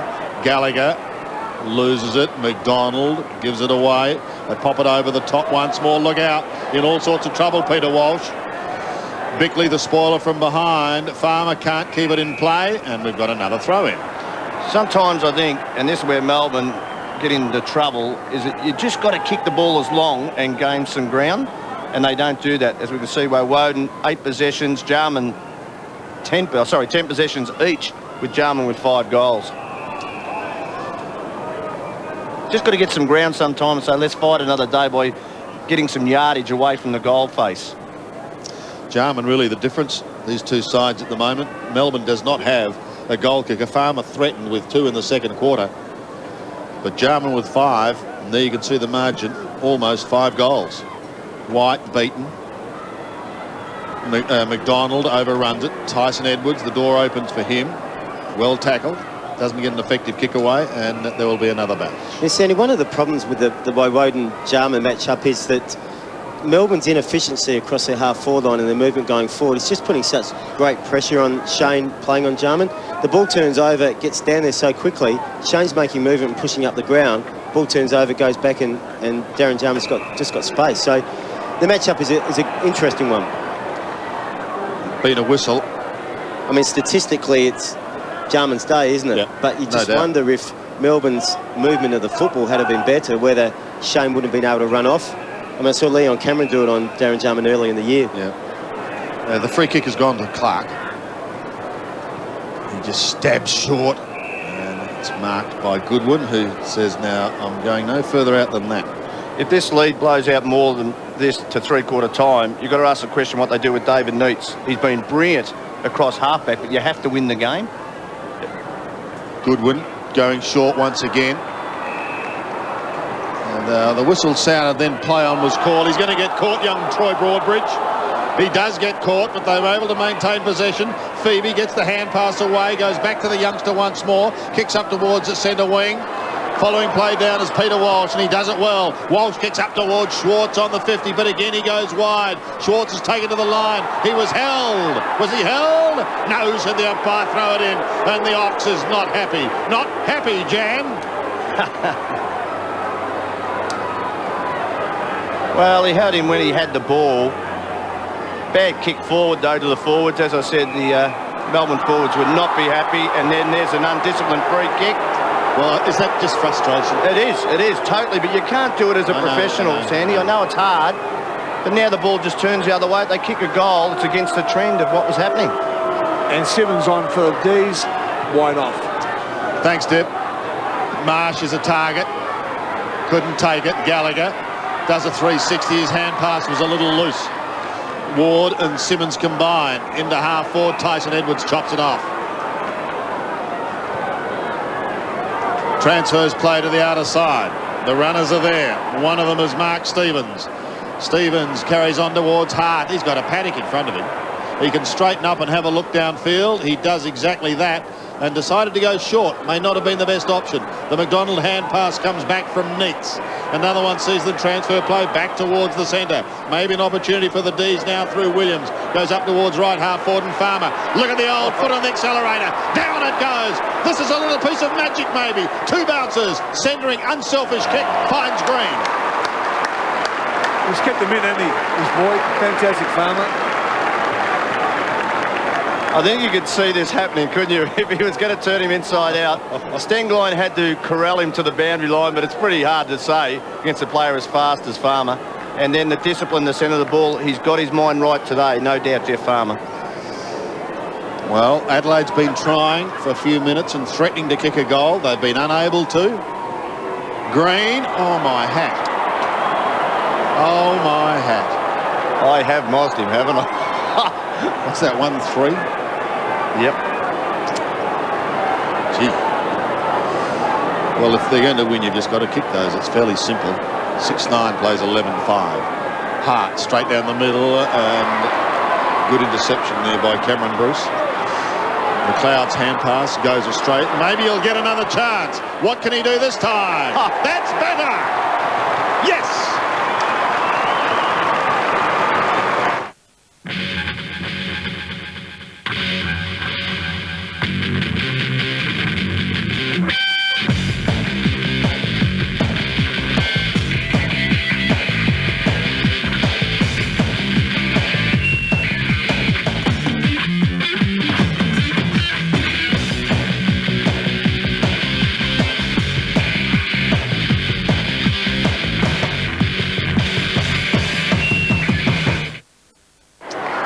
Brad Green has now 2 goals, 3. Beams has come onto the ground. 7 minutes remaining in the quarter. And could be a telling goal. Johnson, Bickley, Stevens, the Crows to half forward. And strong defensive mark taken by Cameron Bruce once more. Plays on quickly. Uze, they might just find something out of that goal. McLeod takes on Ward. McLeod wins and finds the line 35 metres closer to goal. The dual Norm Smith medalist. What a player. 19 possessions for the day. Norm Smith medalist up there too. Sam, the one who sleeps with it every night. Polishes it up. Thanks, Dip. That's enough of that, Dip, huh? Johnson applies a tackle. The missus will be happy to hear that. Yes. I haven't forgotten you, Shirley, don't worry. The old collarbone nightmare still lingers with the great wingman. Gee, he holds a grudge, Dipper. Oh, he's very good at it. I was on fire. You don't understand. First quarter, 2 goals, 40 possessions. I was all over Collingwood. History. Bickley's hand pass is pretty good. Rashido short or belted back, but not very far. Clark chops it off. The big man does well. Goes inside 50 once again. Gallagher's with a chance. Had it, lost it. Walsh also had it and lost it. They go again. Pushed back towards centre wing. McDonald, the opportunist, looks in towards the middle. Chips well, and Simmons picks it up on the half volley. Gets the hand pass away. Farmer's running down the middle. He's got a number of options open here. Green can do it again. He's going for number 3. That was a good kick by Ben Beams, who was looking down towards Green. Didn't find him. And so number 3 still eludes him.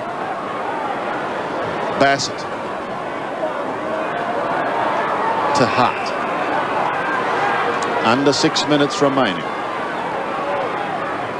Hart finds Tyson Edwards. Just get the feeling the Crows would... Well, they need another steadying goal. Burton picks it up on centre wing. Neitz is in front again. You take him out of this defensive setup. Boy, would they be in strife. But he's gone right across. Jarman. Look out, Jarman! Oh. Jarman! Here's the goal. Here is the goal. Well, at these prices, don't miss being a part of the action at Repco. Fram filters, huge range, premium quality for all popular vehicles from $4.95. Champion spark plugs, pack of 4 from $9.95, pack of 6 from $14.89. Castrol 5-litre motor oils, stop engine cruelty with Magnatech, $24.95. X-Side batteries, suitable for most cars, 4-wheel drives and light commercial vehicles from $83.99. At Repco, we know what it is, we know where it goes. Jarman has put that ball out of the ground and he's now kicked 6 goals, and he would have thought that was like a little Christmas present. I'm just looking, there's a lone attendant who had to go up to the grandstand to retrieve the ball. Up on the top. He's still got it in there. his hands. I don't think we'll see that again. Look, kids, look at I brought home from the footy for you. There's David Neitz just ruining that last decision to kick across the ground. He's got to put it out of his mind now.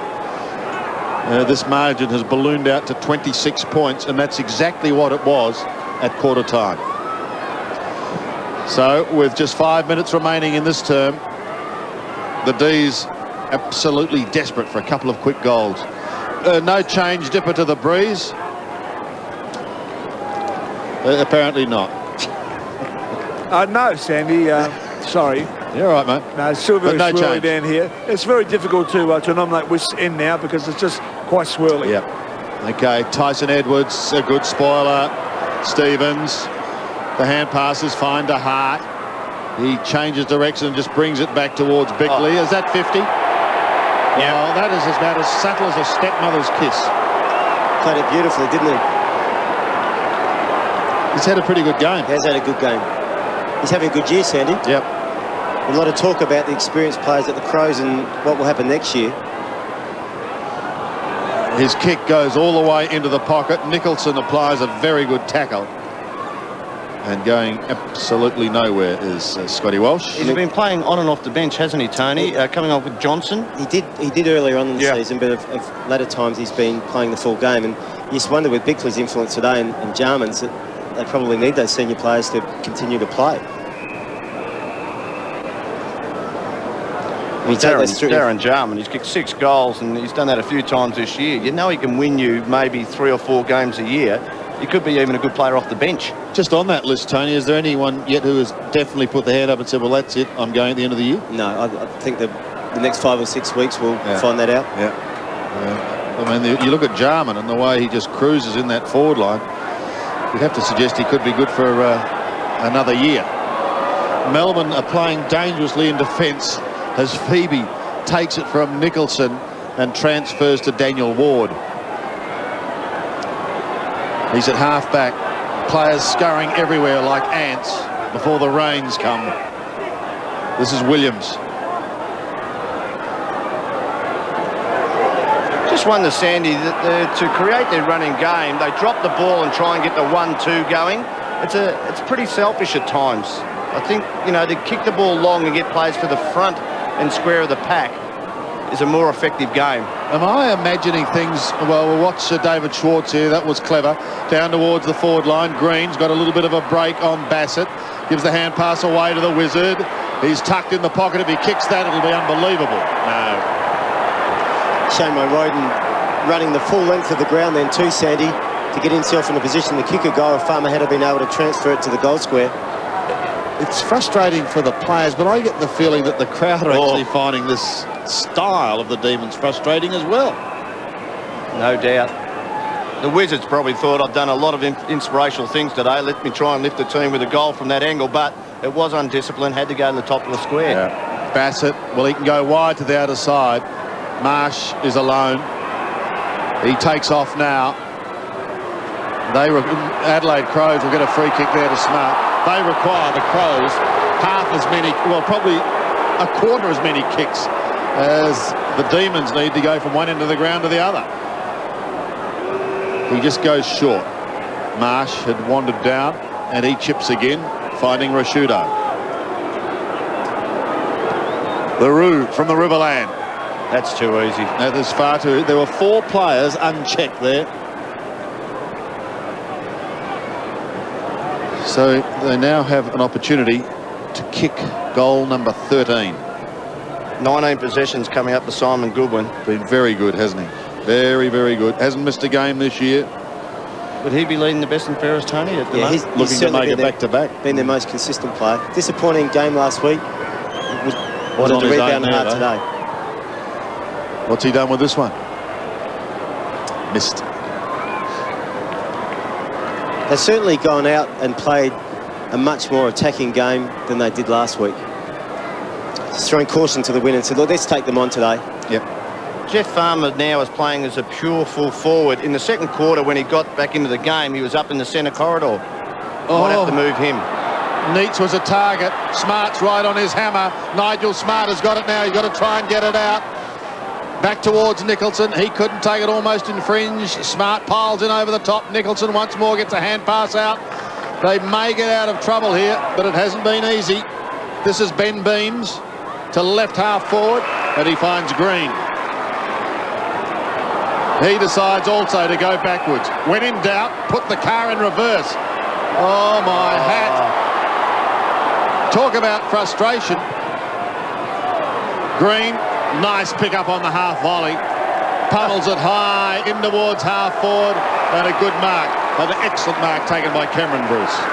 Well, you could hear the Bronx cheers from the crowd. Can you hear it? And Brad Green, there was no one knowing he wasn't going to kick that forward after getting a second chance, and Cameron Bruce runs on the ball, even though it wasn't a great kick. Just the fact that it gets in there quick, he's lost his man and juggled it fairly well, very good mark in the end. Kicking for his second goal. He got one at this end of the ground early on in the match. Kicking from 40 metres, he kicks the goal.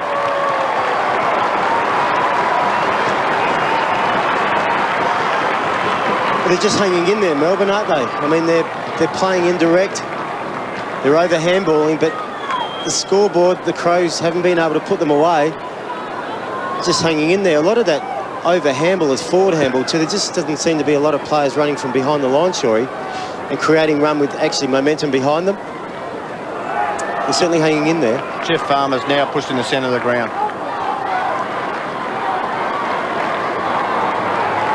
Two goals to Cameron Bruce. Jeff Farmer has 2. Brad Green has 2. Marsh and Simmons. Look at this. Look at Goodwin ripping him out of the middle with only seconds remaining. Smart couldn't take the mark. Well done by Neitz. It comes towards Uze on half-back. Can the Demons turn it over? Over the head of Simmons it goes. Chance for the Crows once more. Picked up by Stengline, pumping it back towards the middle of the ground. Play on is the call, and they do. This is dangerous, and it's costly because Welsh has taken the mark with only 11 seconds remaining. It's good play by James Byrne. He intercepted nicely and was going to go long to the goal, and then saw the player wide with space out of the corner of his eye and spotted him beautifully. Hasn't had a lot of ground time, Byrne.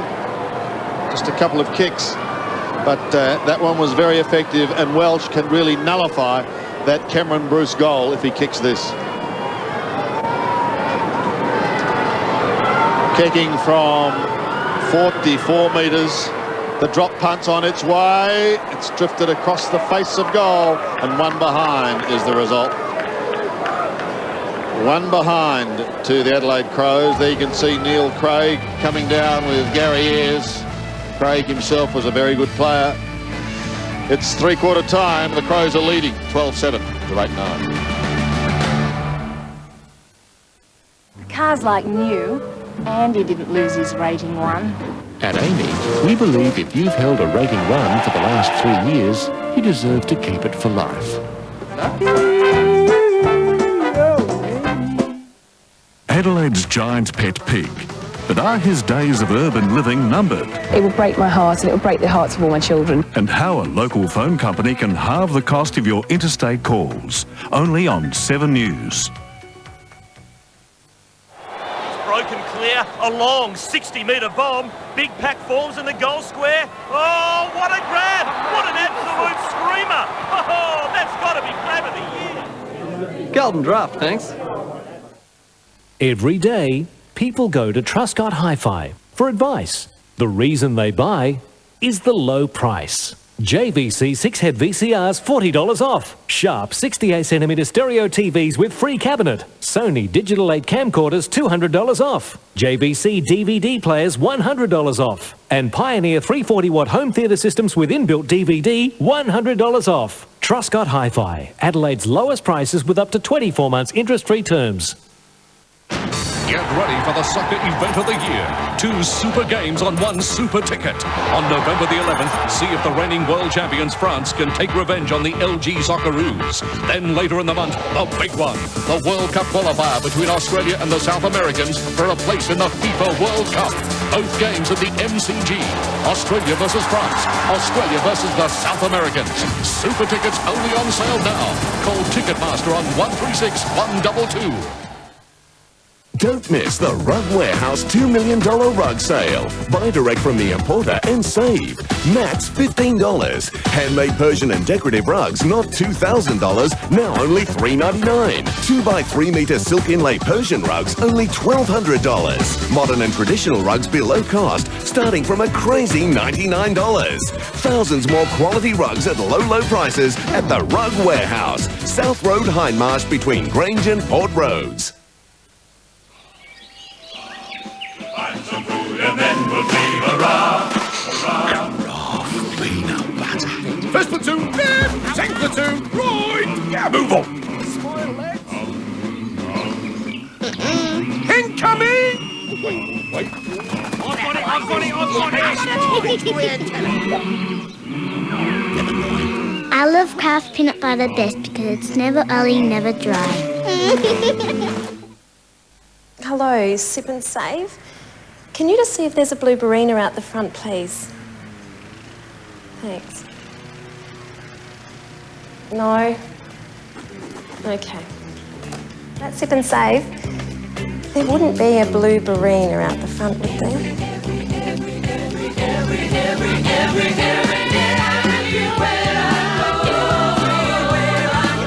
Hello, Sip and Save. On Today Tonight, a true confession. I con people and I rip them off. A clairvoyant granny admits pawning her friend's jewellery I'm very sorry, and blowing it on the pokies. but I'm not going to gamble again. Monday. Sevens football telecast, proudly brought to you by West End Draft. West End, your first. The Snoopy Master of Disguise collection, now at McDonald's. And Mitsubishi Motors, driving your world. The AFL, in association with its premier partner, Carlton and United, proudly presents the 2001 Premiership season.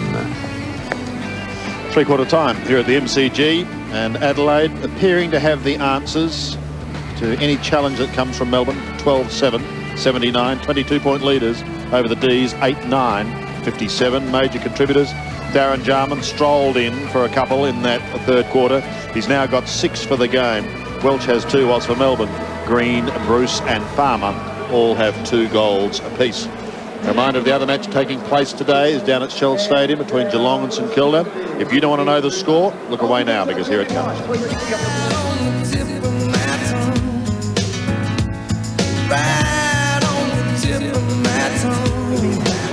Well, the big question here is, can the Crows hang on? Can they go on to record a big win and build their percentage and possibly move into the 8? Dipper, what are your thoughts? Well, we'll soon find out, but I've noticed Jeff Farmer staying on the wing here and probably just trying to get the first 10 minutes on the ball and see if he can put some of that magic on the ground as he has done all day. Look, 22 points difference isn't a big margin to pick back, but really just the body language of the Demons in that quarter just sort of suggesting that this game is sort of over. But for the Crows, they've certainly got to finish off these D's because they're still mathematically still have a chance. You know what that means mathematically? They can make it, you're right, but they need a big win because their percentage is not all that healthy.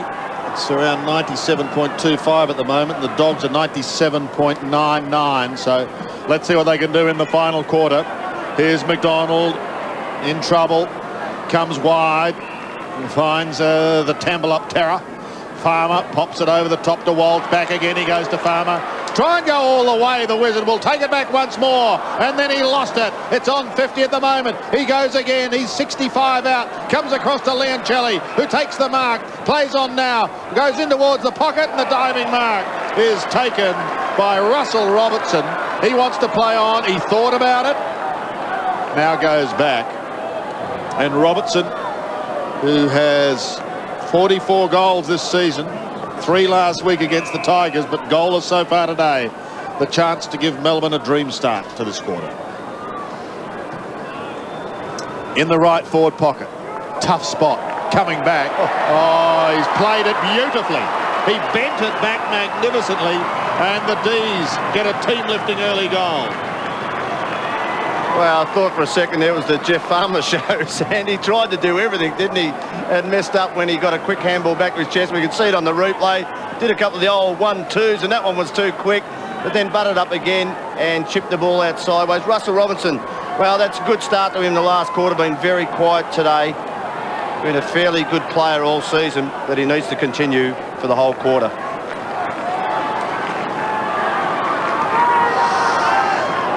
First goal to Russell Robertson. What a beauty. As we go back in the middle once again, Clark beats Simmons. He wants McLeod to take it out of the centre. He's in all sorts of trouble. McDonald does well once again. Schwartz is on the end of it. Suddenly Melbourne coming with a winning rush down towards Simmons. The youngster plays on, goes onto the left foot, kicks towards goal and kicks it behind.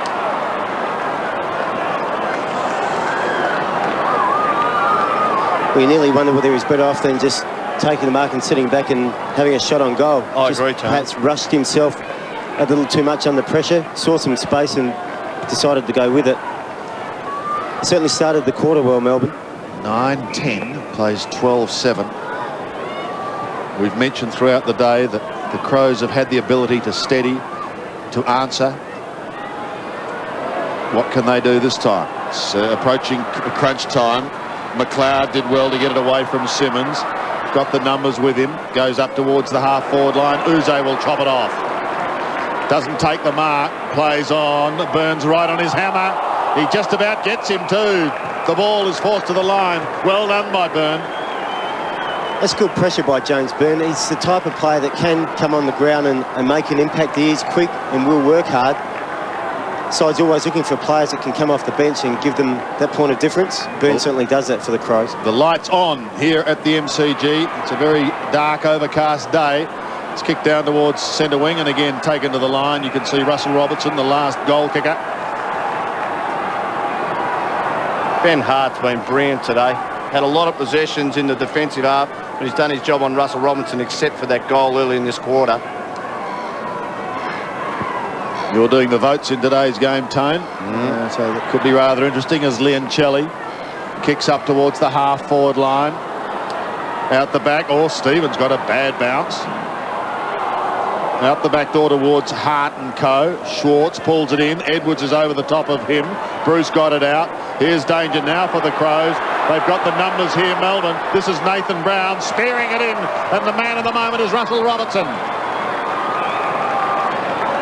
There are 3 or 4 avenues to goal then. Crows players going over to the dispute contest. 3-on-1.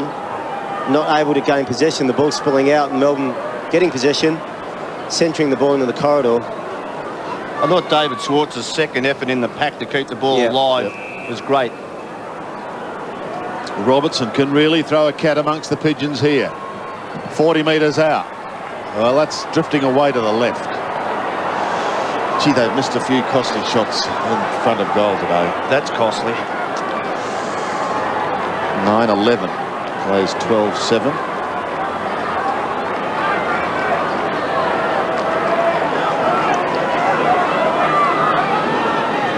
$14 points in it. Bassett. Where do I go? Eventually just keeps it tucked in the pocket. Tyson Edwards. Now he can come to Shirley, but he doesn't spot him. He elects to go into the middle and find Rashudo. They've got enormous confidence in their foot skills, the Crows, haven't they? Well, they're pretty darn good. Edwards. Again, going short. Tyson Stingwell.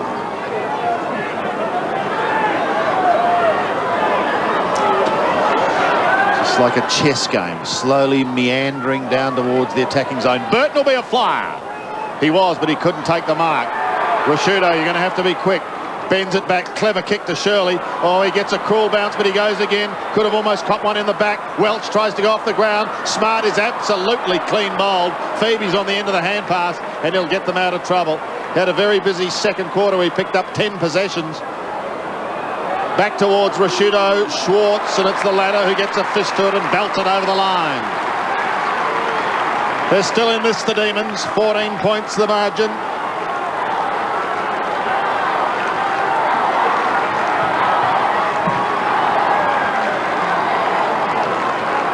A throw in front of the faithful red and blue members. Marsh had front spot. Johnson could have been interfered with. He goes again. Johnson kicks down towards the half-forward line. The bounce, well, it's okay for Walsh in the end. He gives it off to Phoebe. Phoebe goes in towards the middle for the Demons and draws Troy Broadbridge. Broadbridge is quick and he kicks long. Up towards half-forward. Another strong mark is taken by Robertson.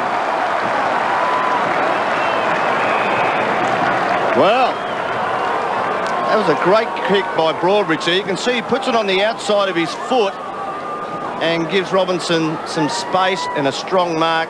Remember back earlier in the year when the Swans, against the Swans, Robinson kicked 3 goals in the last quarter, took a couple of big marks and won the game for the D's.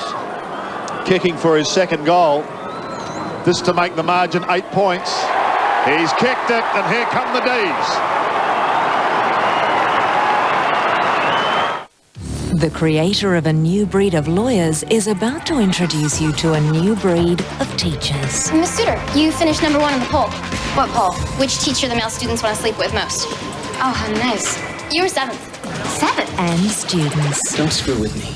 Then maybe you shouldn't have screwed with me. Just like the practice, these faces you will get to know and love. Emmy Award winner David E. Kelly's Boston Public premieres in a movie-length special Monday.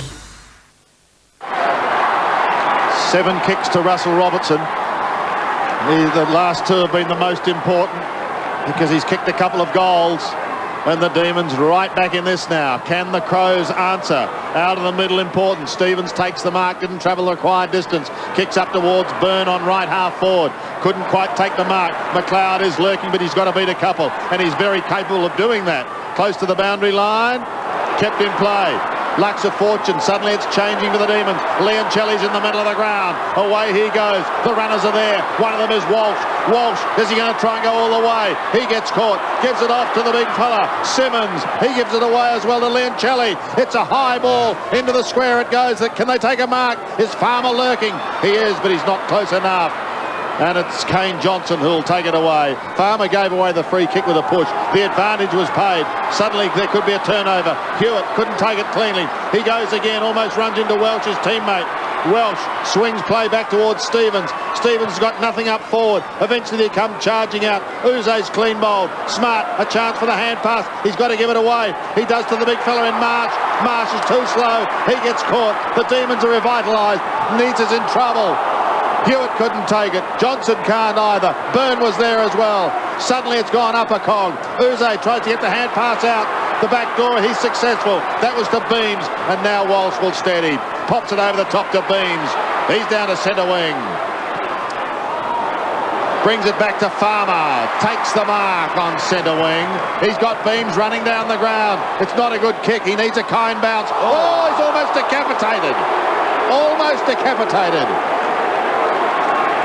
Beams to take it. It's a black overhead, but the lights are on. Beams goes in towards the middle. Finds Broadbridge. He unloads with a big kick. In towards full forward. They need a mark. Where's Robertson and Farmer? Not sighted at the moment. Tyson Edwards comes in briskly over the top and asks the question. Robertson at the bottom, and we've got another bounce. Have a look at this again.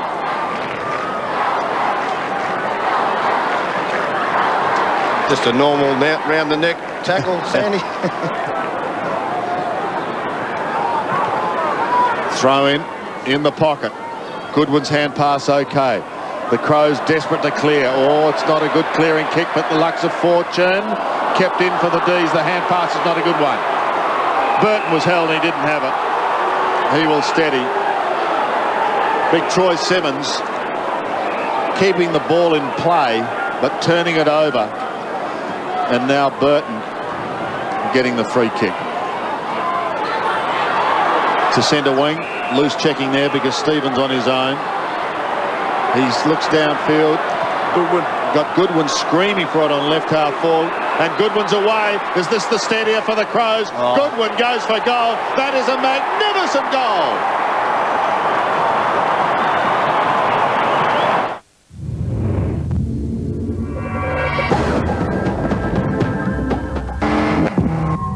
Porsche, Audi, BMW offer a Tiptronic-style transmission, as does an Australian-constructed high-performance car.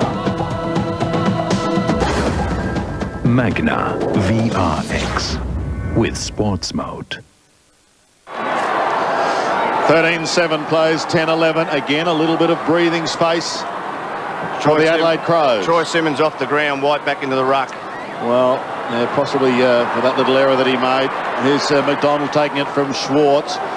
Now it's up to the Demons to produce the goods down their forward line. Smart tries to smack it away. The only one there is Leoncelli. He got caught, held it for a darn long time. The ball spills free towards Ward. He's 48 metres from goal. Goes for home, and kicks it for home. I don't know what Simmons could have done on that occasion. You're behind on the scoreboard. Do you keep it in handball to yourself? I don't think he looked quick enough, and then it would have gone out of bounds. And he's paid the price, I'd say. Tough one, isn't it? Yep. Hart.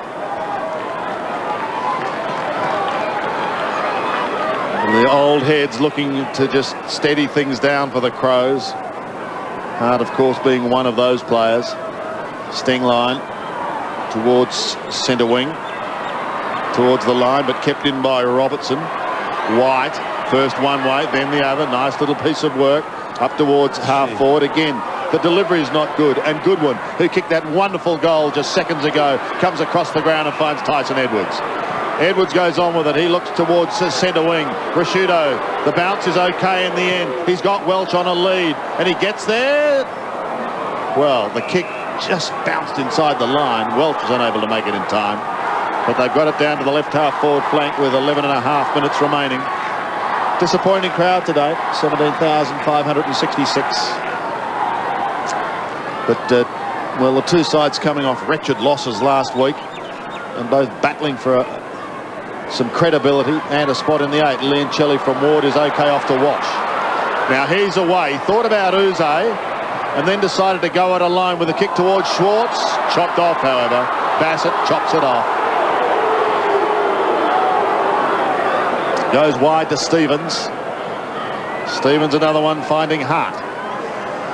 Crow defence standing firm as we speak and looking to go deep into attack now. Wobbly old kick, but it's going to be effective. It's going to be effective because the mark has been taken by Hewitt, who spent a lot of time on the bench today. But the former Roo, who kicked 2 against Sydney, has the chance for a goal. Good kick from Stevens. Yeah, I thought David Schwartz has been fairly good, very aggressive, but Stevens has run off him a few times. He's also kicked a goal on him, and then just to get the ball in as quickly as possible, Evan Hewitt, make it hard for the Demons if he kicks this goal. Just 6 goals this year for Evan Hewitt.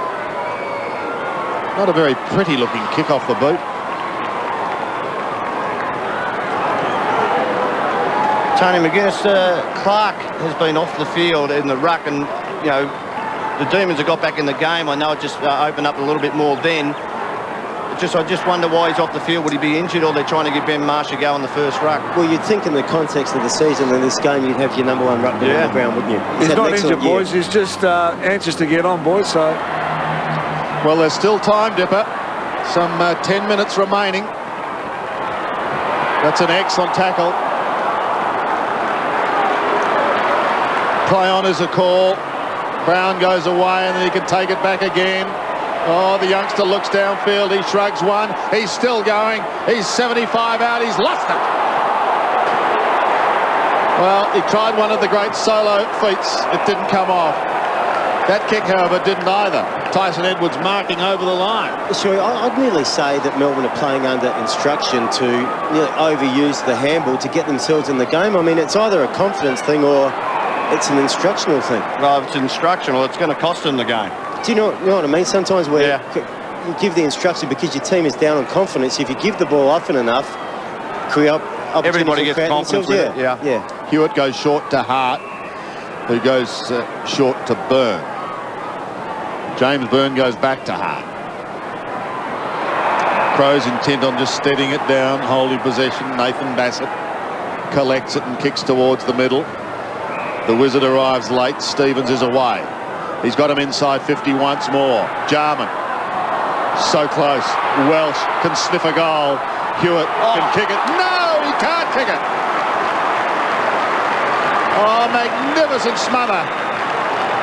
Right on the last line. And that's the sort of thing that could lift Melbourne. Well, it should. I think it was Brad Green, was it? Beams, I think. Beams, great smother. That can be a turning point in a game as tight as this. Perry warming up on the sidelines for Adelaide, about to come on. Woden bringing it back into play. Free kick, Sandy, against Ben Marsh for holding on Jeff White. So that will bring it to White, who's forward of half-back. Now it's Melbourne's turn to go get straight down the ground.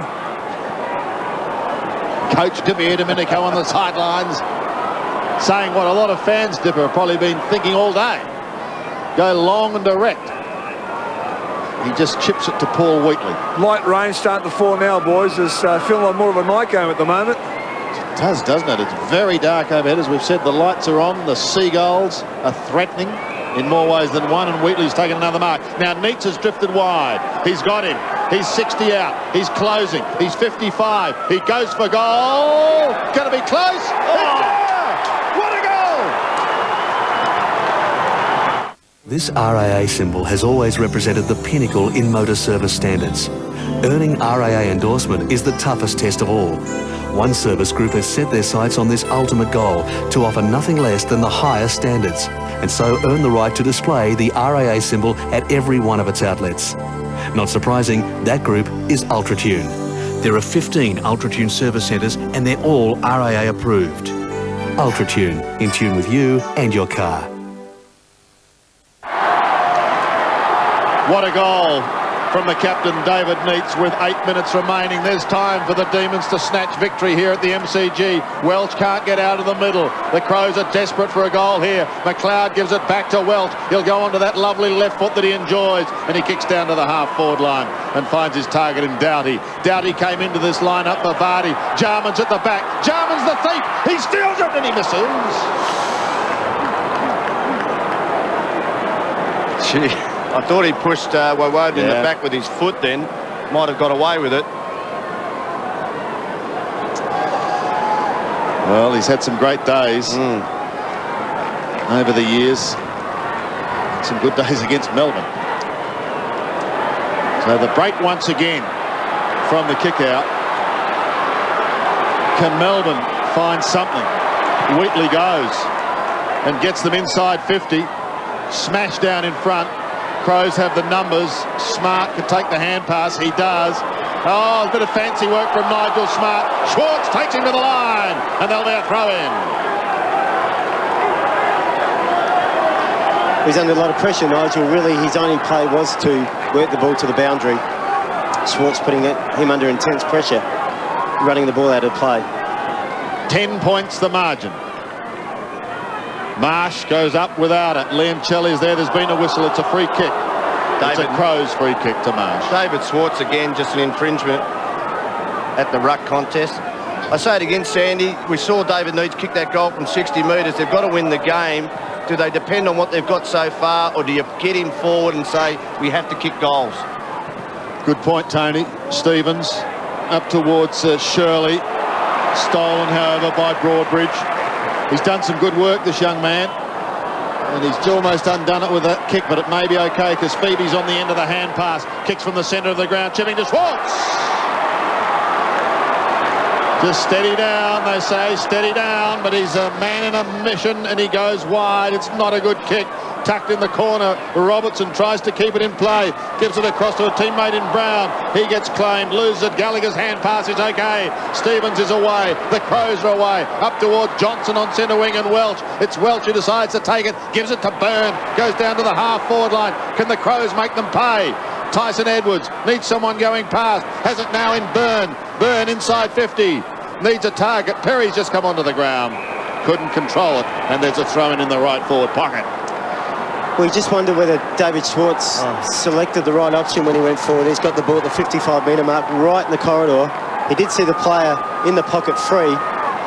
Probably better to hold on to the ball and wait for an opportunity to open up. Well, he's turned the ball over a few times trying to pass inside the 50. He could kick the ball from 50, have a shot on goal. Nervous, tense times for those in the coach's box. Byrne gives it away. Rashudo, well tackled. McLeod keeps it in play. They need a mark. Well, Meats almost took it. Perry, little left foot chip. Hits the behind post on the full. A little bit of respite then for the Demons. Seconds ticking away. Under 6 minutes. Still plenty of time. McDonald has it in the back pocket.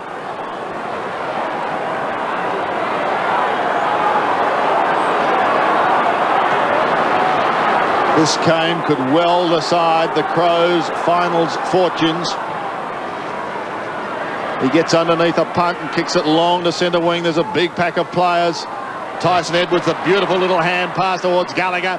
In towards full forward once again. Uze's at the back. Steadies it down for the Demons, but what's he got? Comes towards Leoncelli, who plays on now. Straight down the middle they could go. Leoncelli comes in towards the centre of the ground. And Wheatley's going to stop. Go back. He's got Walsh running. If it sits, he's in business. Oh, they're coming towards him. Look out! Bang! Down goes Walsh. It was fair. Walsh is in trouble. Stevens goes to the line, and the ball spins over. It was a desperate effort by Walsh. He knew what he had to do. It's just fantastic, as you see. Just putting his body on the line there.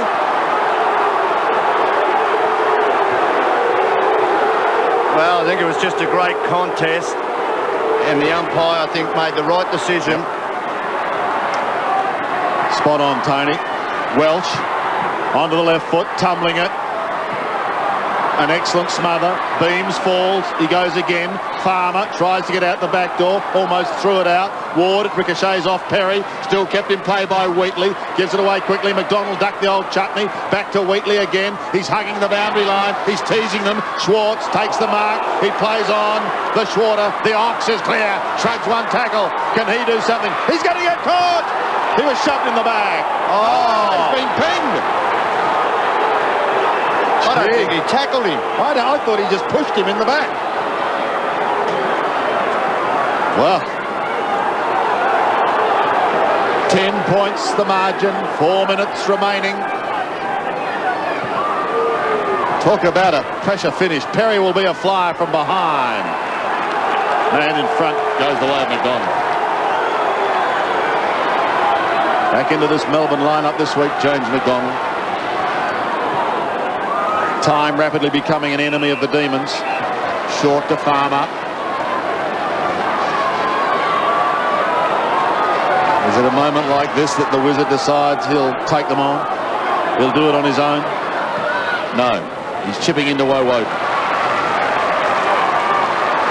He's 55 out. He's got Leoncelli, maybe. No, Leoncelli's now covered. No Crows players forward at centre, Sandy. They've all flooded back. Yeah, not on one. 50. 36 players in one half of the ground. And you nearly think someone would just have to take a big one out of the goal square for Melbourne to score here. He starts it to the left. Coming back. Won't make the distance. A big pack of players. Where are the Rovers in front? It's all the Crows as McLeod, steady and cool, comes to Goodwin. Goodwin looks up towards centre wing. Wowoden, Jarman. The Rolls Royce marks in front. There's nothing in front of him, however. Just one player. He chips to Byrne. Byrne can just about seal the game. Goes away from White. Shoots towards goal and kicks the goal.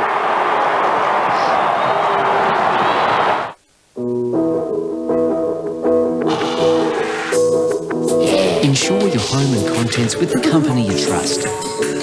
Because life can be tough without your TV. I can't shake the feeling I'm being followed. Detective Snoopy, one of 4 new looks for Snoopy, Master of Disguise. Collect all 4 this week at McDonald's. Yes, he can smile, James Byrne, because he has kicked the goal. It has just about sealed it for the Adelaide Crows. 14-10, plays 11-12. His first goal, as Tony said, he spent a lot of time on the bench, and he's come good at the right time. Walsh marks in opposition to Edwards. He's on half-back. Time now most certainly an enemy as far as the Demons are concerned. Nathan Brown kicked a goal in the second quarter. He goes to Liancelli. Liancelli comes inboard. Phoebe to half-forward. He's got to be accurate here, and it's just chopped off. His target was young Ben Beams, but it was too easy for Hart and Co to chop it off. And the veteran follows it down, goes down towards the half-forward line. Perry sneaks away from Farmer just in time. Inside 50 once again, and the mark taken by Walsh. Suddenly, it looks as though the Demon challenge has been halted. Scotty Welsh. I think they'll look back, Sandy, and their movement and slow movement in the forward line meant that they can get numbers back to Crows, and then the rebounders caused a few goals for them. And in a tight game, well, it was tight 5 minutes ago. It's been costly for them today, the D's. Wells for number 3. Kicked 2 in the first quarter. He got them away to a flying start, and he can finish it, and he's done exactly that.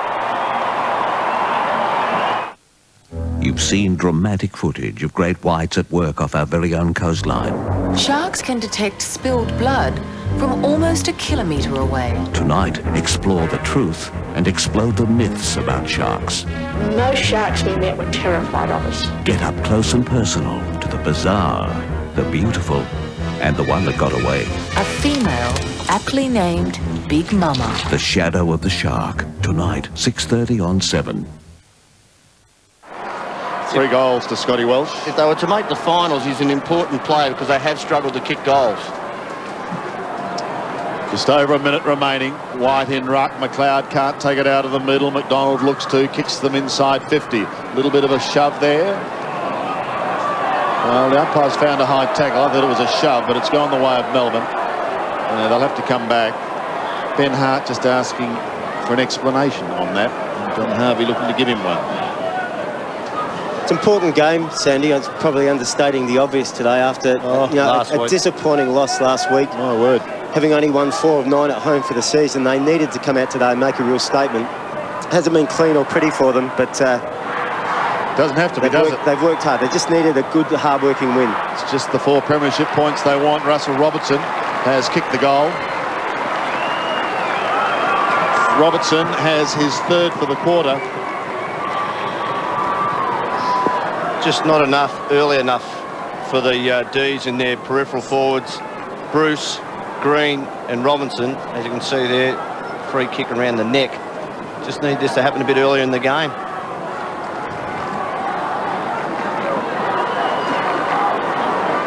He's their leading goal kicker now, Russell Robertson, with 3. 16 points. The margin with a minute remaining. It's a high ball out of the middle, up towards half-forward. Good mark by Phoebe. He certainly had plenty of the leather. 33 possessions. And that was after a fairly quiet start.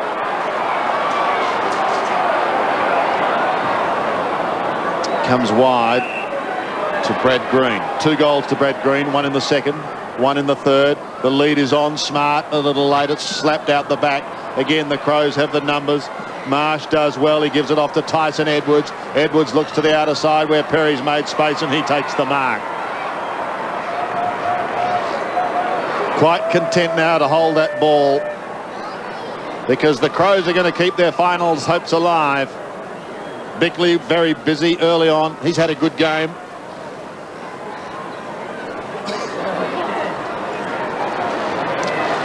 Chipping away with only seconds remaining. So the Crows, who've got matches coming up at Football Park, can certainly get a slice of the September action. Coach Gary Ayres would be happy. It wasn't always pretty, but it got the desired result. A 16-point margin in the end to Adelaide. 15-10, 100 to Melbourne, 12-12, 84. 16 points after the margin at halftime was 13 points. The D's, if they were to make the finals, had to win every game prior to today's match. So last year's grand finalists' finals aspirations for this year are gone. Dipper hasn't gone. He's down there on the ground. Let's go to him now. I certainly have got Benny Hart with me. Well, your final chance is still there for you. Yeah, it was a big game for us. Obviously, last week was pretty disappointing, especially our second half. And, you know, we wanted to come out and, I suppose, amend ourselves, and we've done that. It was a good win in the end, and, yeah, it keeps us alive. Yeah, pretty tough conditions today, one of those games. Yeah, I mean, they was pretty gusty, and they were certainly hard at it. And in the end, I think it was just the team who was harder for the longest, and today happened to be us. And somebody called Jarman up the forward line. Yeah, he was great, wasn't he? He's back to a good old time. I mean, he loves the G, doesn't he? And I don't know what he ended up with, 6 or 7, but, you know, he loves playing here, that's for sure. Disappointing last week, obviously. He's been on a bit of a roll, but such an important win just to sort of hang in there. Yeah, well, it does keep our chances alive, and I think it's good for the boys to give them a little bit of confidence, and, you know, hopefully we've got a big game next week now and take that confidence into there, and who knows what can happen. All right, Ben, thanks for joining us, mate. Go on, you did, mate. And just to confirm for Ben Hart, it was 6 goals to the man in screen, Darren Jarman. He just continues to cruise on, Tony. Yeah, it wasn't just the 6 goals either. I think he set up 2 or 3 by his foot disposal when he had the ball other times. He does love the G. He's had some great grand finals here. They're interesting now. If they do get to the finals, I don't see him going a long way, Tony McGuinness, but if they did, it'd have to be those senior players again who would take them through. Yeah, they are really reliant on those senior players, and the majority of them play in the midfield, so it does give them a reasonable chance of winning games when you've got strong leaders in the midfield and win plenty of the football. But of course, at the end of the day, their forward line structure is very reliant on Darren Jarman, and he's done the job for them of recent times. Terrific game today, 6 goals, and they keep their finals hopes alive, Sandy. Ben Hart said we've got a big game next week. I think that's one of the understatements of the year. They played Port Adelaide. Well, they're great games back home. Yeah. I mean, the Derby games, no matter where the two teams are on the ladder, it's been a couple of blowouts, but in general terms, they've been tight, tough, hard games. And I'd expect next week to be no different. Port have had the better over the last couple of games, I think. They have, but I think this one, of all the Derby games, is perhaps the closest one. The stakes are pretty high for both sides. Port Adelaide probably secure in the 8, looking for a top 4 spot. The Crows just outside the 8, looking for a final 8 spot. So stakes are pretty high for both sides in terms of where they want to be for September action. It's going to be a huge game as the boys head down there. You can see Andrew McLeod didn't kick a goal today. Scotty Welch booted 3. Jarman, as we said, booted 6. They were the major contributors. Singles to Byrne, Smart, Stevens, Marsh, Goodwin and Gallagher. As the boys get ready to give us their rendition of the club song. Gary Ayres getting the boys in.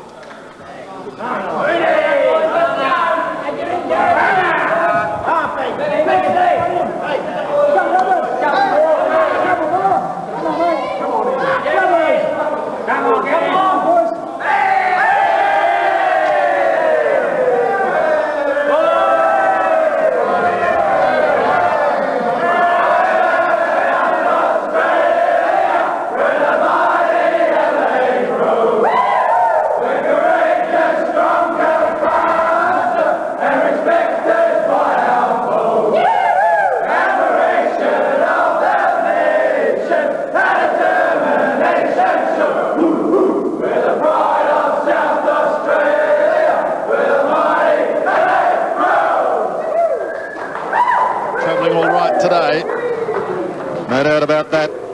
They are the pride of South Australia after that gutsy win. 16-point victors, 15-10, 100 the Adelaide Crows. Melbourne, 12-12, 84.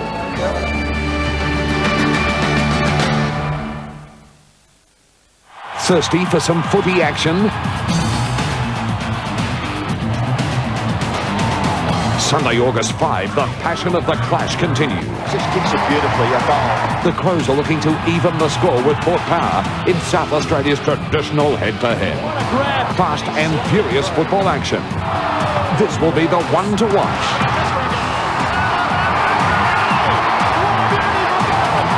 West End, your first. Is this where the Zoom Zooms come from, Dad? Can I help you?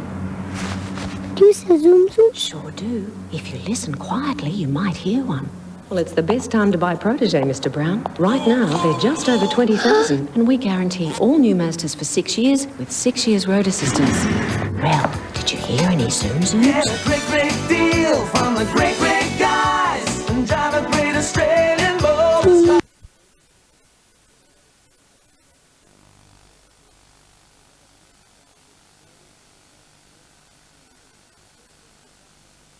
That burst in the second quarter, 7 unanswered goals, which got them back in the game and then in front. And then that arm wrestle for 10 minutes in the third quarter when Sydney were about 10 points in front. Both teams had their chances, but in the end it was the Swans that kicked the 2 goals before three-quarter time and not the Crows. And Bruce, in the end, it was the Swans who got their disposal back in order. Adelaide's disposal after quarter time was atrocious on such a fine day. It's hard to work out why that is. Well, Gary Ayres has just come onto the ground. We walked across the ground, Neil Curley with him before the game. I tell you what, it's a long march back for him right now and his coaching staff. They haven't had a more disappointing day than this all year. And it's a gut-wrenching feeling. He would be feeling so low. He's such a strong, brave, stoic football personality, Gary Ayres. He'll keep his head up and he'll plan for next week. But it will be a shocking feeling tonight. Tomorrow morning will be even worse. I mean, they can make it. They've got 8 wins, but they won't make it. I mean, we sort of just know they won't now. I mean, Sydney certainly can, and they're in the box seat. But this was the moment. This was the time to stand up, wasn't it? And this team did it. We said at the start of the game, a team that loses can't make the 8 now. We're generalising. Statistically, they can. But when you start saying statistically we can, you just know that it won't happen. Cornsey, more importantly for the Crows, I mean, if anything, the Swans could have had a loss today because they got 4 of 6 at home. Adelaide have only got 3 of 6 at home, and one of them is against Port Adelaide. Strangely enough, their away form's been better than their home form. I know. But, look, if you can isolate it one game at a time, maybe you still have a chance, but they're celebrating, they're happy. What a 3-week period they've had. Carlton, they've knocked them off when Carlton looked invincible at the time. They took Hawthorn on and beat them, and the Hawks have had 2 good wins around that loss, and today they've come here and won. They've had 3 fabulous weeks. Will they have a letdown, though? Well, it's a big effort to come to Adelaide. But they've got the score on the board. They've got West Coast at home next week. It's not a bad team to have at home. I guess. And then they've got some hard games. They've got 2 away games against Essendon and Brisbane, but they've got the Kangaroos in round 18, which might define their season. But right now, with 9 wins and good percentage, you'd reckon they're nearly there. They're on the way at least. They've jumped up to 7th tonight. And they've played with such spirit that I reckon it's impossible to see them going out. Well, particularly when they're really good players. I mean, their star players still have a bit of form to find. They weren't dominant today by any stretch. And look, you and I have had byplay with Kell all day, but Kelly's only his 6th match back. He'll get better and better and better. Kick 3 goals again. Here's the song.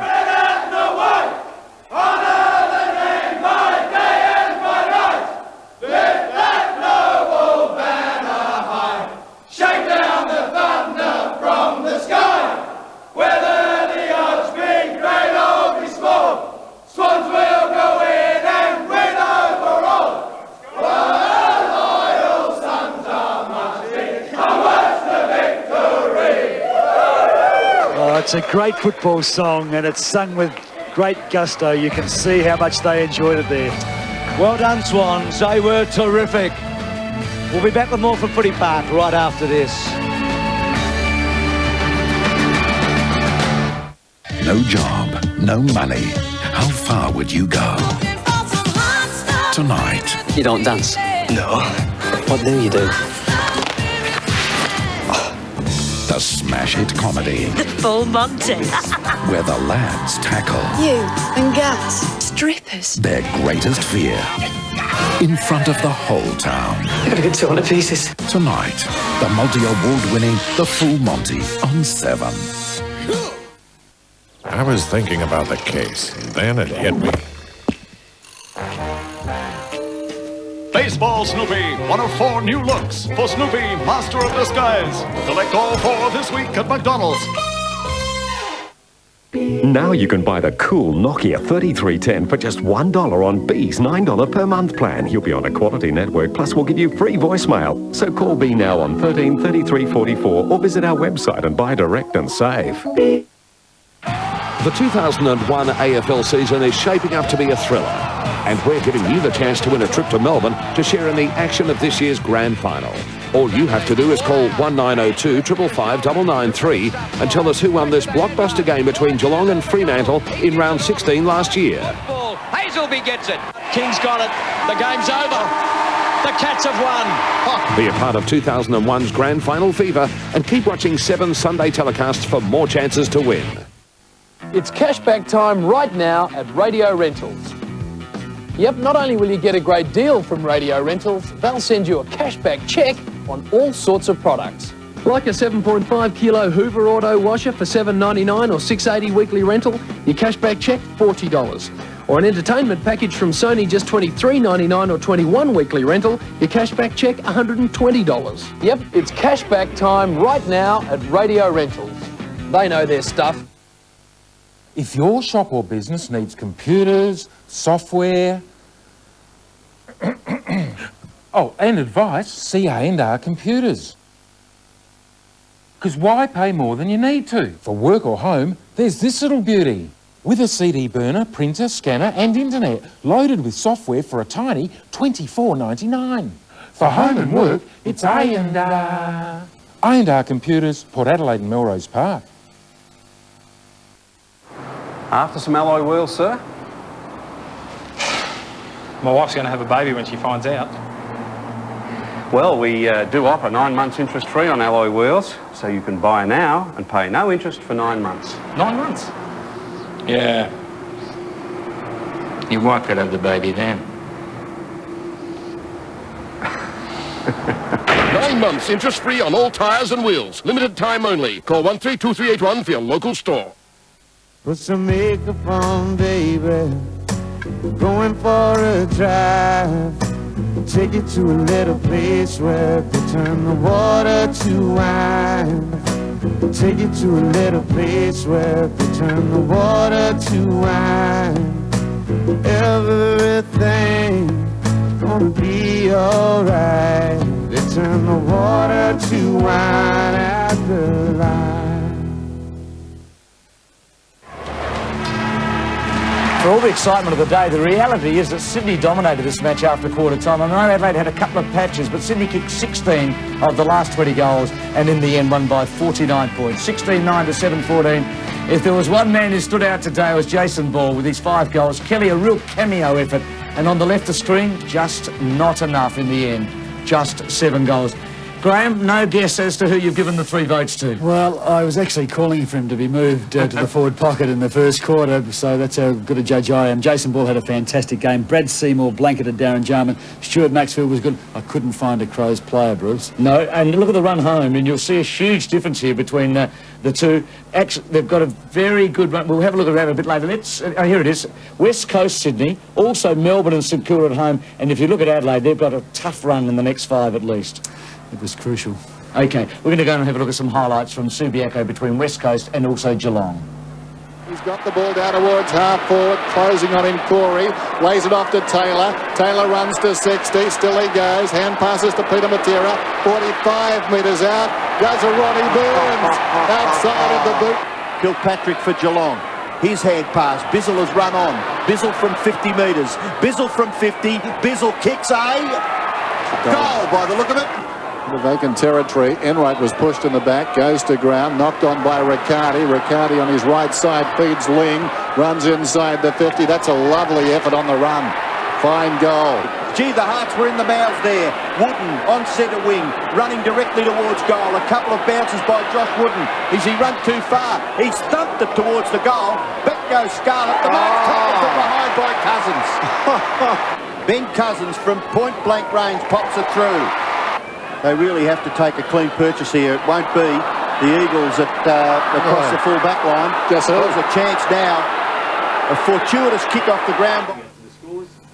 So the final scores here, gee, that's a great win for Geelong. They have jumped up today, 22-18 to 12-8 over West.